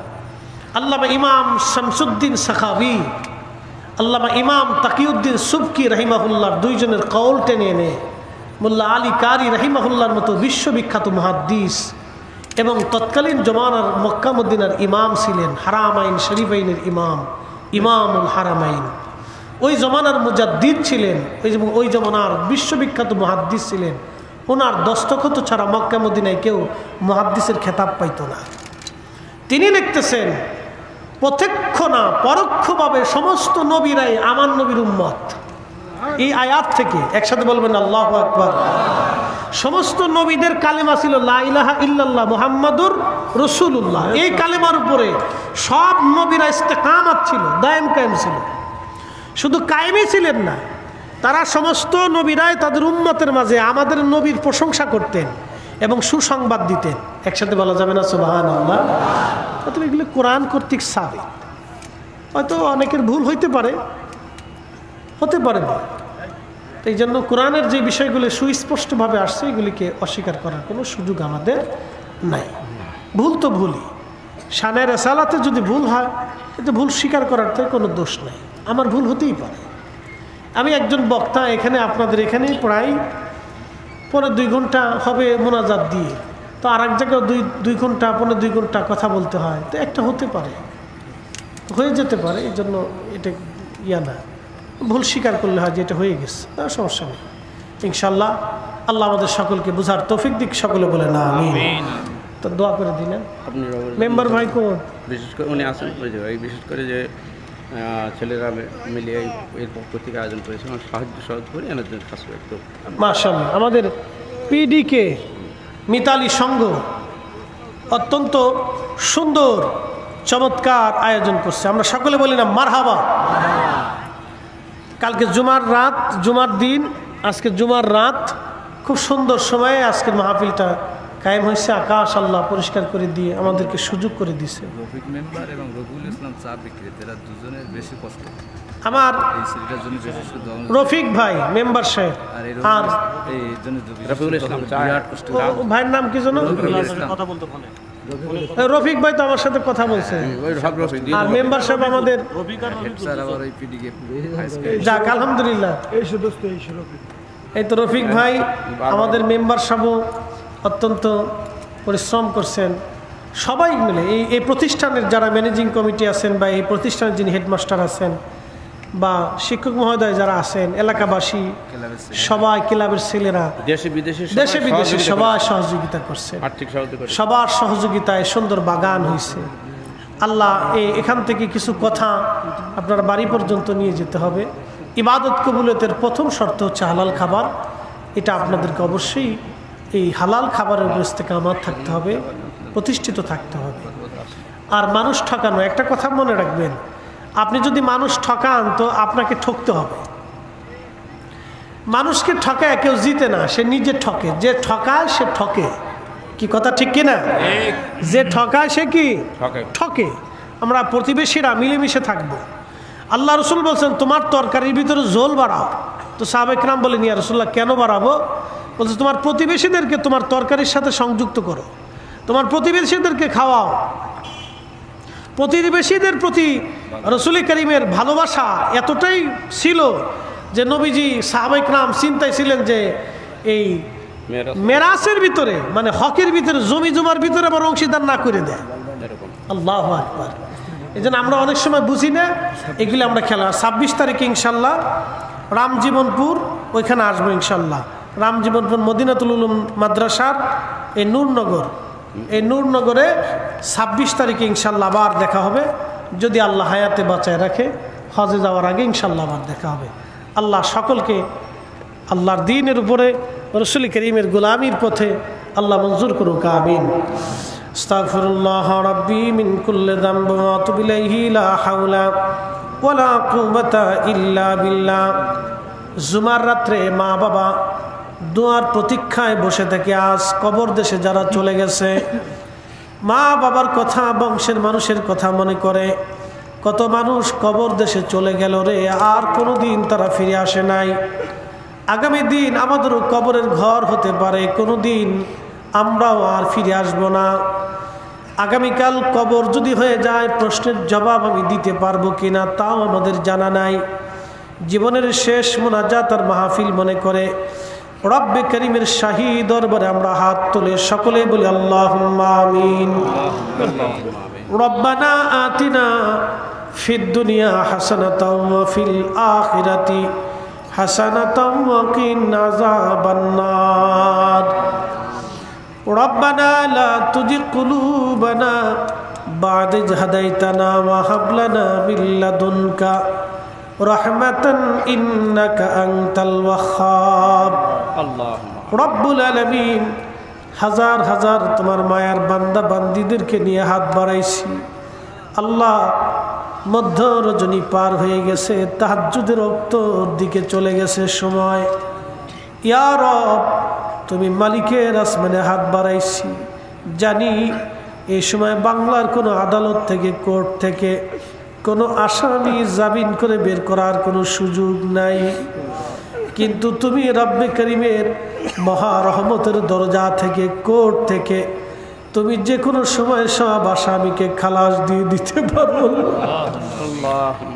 বিরাট বড় আশা নিয়ে তুমি মনিবের আসমানের দিকে হাত বাড়াই দিয়েছি। ইয়া রাব্বি, আজকের মাহফিল তোমার শাহী দরবারে কবুল করো আল্লাহ। হাদিয়াটুকুন তোমার হাবিবের খেদমতে জান্নাতের বাগানে পৌঁছে দাও আল্লাহ। জান্নাতুল বাকি, মুআল্লা, বদর, উহুদ, খন্দক, মুতা, হুনাইন, যে কারবালার ওয়াজ আমি শুনাইলাম, ওই কারবালার ময়দানে যারা ঘুমায় রইল, কাদরিয়া, চিশতিয়া, নকশবন্দিয়া, মুজাদ্দিদিয়া, হানাফি, শাফি, মালিক, হাম্বলি, ইয়া রাব্বুল আলামিন আল্লাহ, এই জমিনের মাটির নিচে তোমার যত প্যারা মেহবুব ওলিগণ উলামা ইকরাম ঘুমিয়ে গেল, রব্বুল আলামিন সকলার খেদমতে তুমি দয়া করে হাদিয়া পৌঁছে দাও। রব্বুল আলামিন, আমাদের কারো বাবা নাই, কারো মা নাই, কারো দাদা নাই, দাদি নাই, হতভাগা কে জানি রে, মাও নাই, বাবাও নাই। আল্লাহ, এই মাহফিল যারা সাজাইলো, এই বিষয় ছিলেন, দোয়া চেয়ে গেছেন, আমার মেম্বার ভাই পরিশ্রম করছে, আমার রবি ভাই থেকে শুরু করে আল্লাহ, যে ভাইগুলি ডানে বামে সামনে পিছনে থেকে এই পিডিকে, এই সঙ্গের প্রত্যেকটা সদস্য ভাইয়েরা, পর্দার আড়ালে মা বোনের, এলাকার ব্যবসায়িক ভাইয়ের, এলাকাবাসী, আল্লাহ প্রতিষ্ঠানের ম্যানেজিং কমিটি, শিক্ষক মহোদয়গণ, উলামা ইকরাম, ডানে বামে সামনে পিছনে আমরা যারা হাত বাড়াইলাম, আমাদের পূর্বপুরুষ যারা কবরে চলে গেল, আল্লাহ জুমার রজনীর উসিলায়, জুমার খাতিরে তাদের কবরগুলি জান্নাতের বাগান বানায় দাও। রব্বুল আলামিন, মনে পড়ে গেল ফিলিস্তিনি বাসীদের কথা। এই সময় কত ফিলিস্তিনের শিশুরা এতিম হয়ে গেছে, কত বাচ্চাগুলি এতিম। আমরা যখন আমাদের সন্তানদেরকে বুকের ভিতরে আদর করি, ফিলিস্তিনি বাচ্চাগুলি এতিম হইয়া খোদার জন্য খাবারের দিকে তারা তাকায় থাকে। কে তাদেরকে খাবার দিবে, কে তাদেরকে গোসল করাবে? ইয়া রব, জালিমের জুলুম এত পরিমাণে হয়েছে যে আমরা এই সহ্য করতে অক্ষম হয়ে গেছি। আল্লাহ, তুমি যদি জালিম ধ্বংস না করো, কে সাহায্য করবে? ইয়া রাব্বি, জালিমদের শক্তিকে ধ্বংস করে দাও আল্লাহ। ইসরায়েলের শক্তি অর্থনীতিকে ধ্বংস করে দাও, ওদেরকে যারা সাহায্য করে তাদেরকেও ধ্বংস করো আল্লাহ। ফিলিস্তিনি মুজাহিদদের শক্তিকে তুমি বহু গুণে দয়া করে বাড়ায় দাও, জমিনকে তুমি দয়া করে স্বাধীন বানায় দাও। রব্বুল আলামিন, হাত তুলে ধরেছি, আমাদের জীবনের রাশি রাশি গুনাহগুলি দয়া করে মাফ করে দাও। এই এলাকার প্রত্যেক ঘরে ঘরে তুমি রহমত নাজিল করো আল্লাহ। আসমানি জমিনি হাওয়াই রুহাই বালা থেকে তুমি সবাইকে নিরাপদ করো আল্লাহ। রব্বুল আলামিন, জনাব মৌলানা আবু বকর সিদ্দিক সাহেব, প্রিয় বন্ধু আল্লামা আশরাফুল ইসলাম আজিজি ভাই এবং আরও অন্যান্য উলামা ইকরাম আমার পাশে বসে আছেন, এই মাহফিলের সুন্দর পরামর্শ দিয়ে যারা এই বাগান সাজাইলো, মুরব্বীরা, আমার প্রত্যেকটা যুবকদেরকে দয়া করে কবুল করো আল্লাহ। অনেক মা বোন দোয়ার আশায় প্রতীক্ষায় বসে আছে রাব্বি, তাদের দোয়াগুলি তোমার শাহী দরবারে কবুল করে নাও। আলহামদুলিল্লাহি রাব্বিল আলামিন, আসসালাতু ওয়াসসালামু আলা রাসূলিল কারীম। বিদায় তো দিবা, সাকারাতের বিছানা আসবে, মৃত্যুর যন্ত্রণা শুরু হবে। আর এই কঠিন মুহূর্তে কঠিন সময়ে তোমার পেয়ারা নবীজির চেহারা মোবারক আমাদের চোখের সামনে দয়া করে আয়না বানায় দিও। আল্লাহুম্মা আর এই কঠিন সময়ে আমাদের জবানে জারি করা মধুর কালেমা লা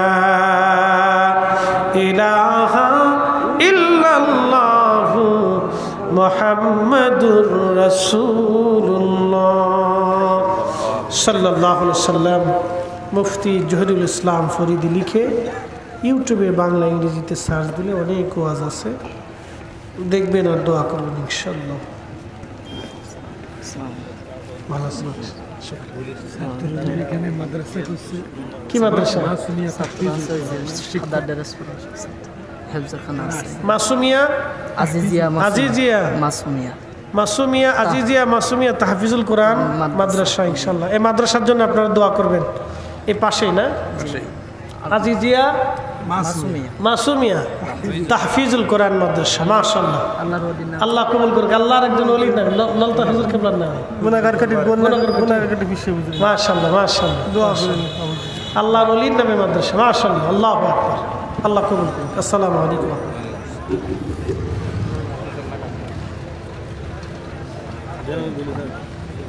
23শে মে বৃহস্পতিবার নুরনগর চুনাখালী একটা মাহফিল আছে। প্রধান বক্তা খন্দকার মাহমুদুল হক সাহেব আপনাদের দাওয়াত দিয়েছে, মাহফিল কর্তৃপক্ষ যাওয়ার চেষ্টা করেন।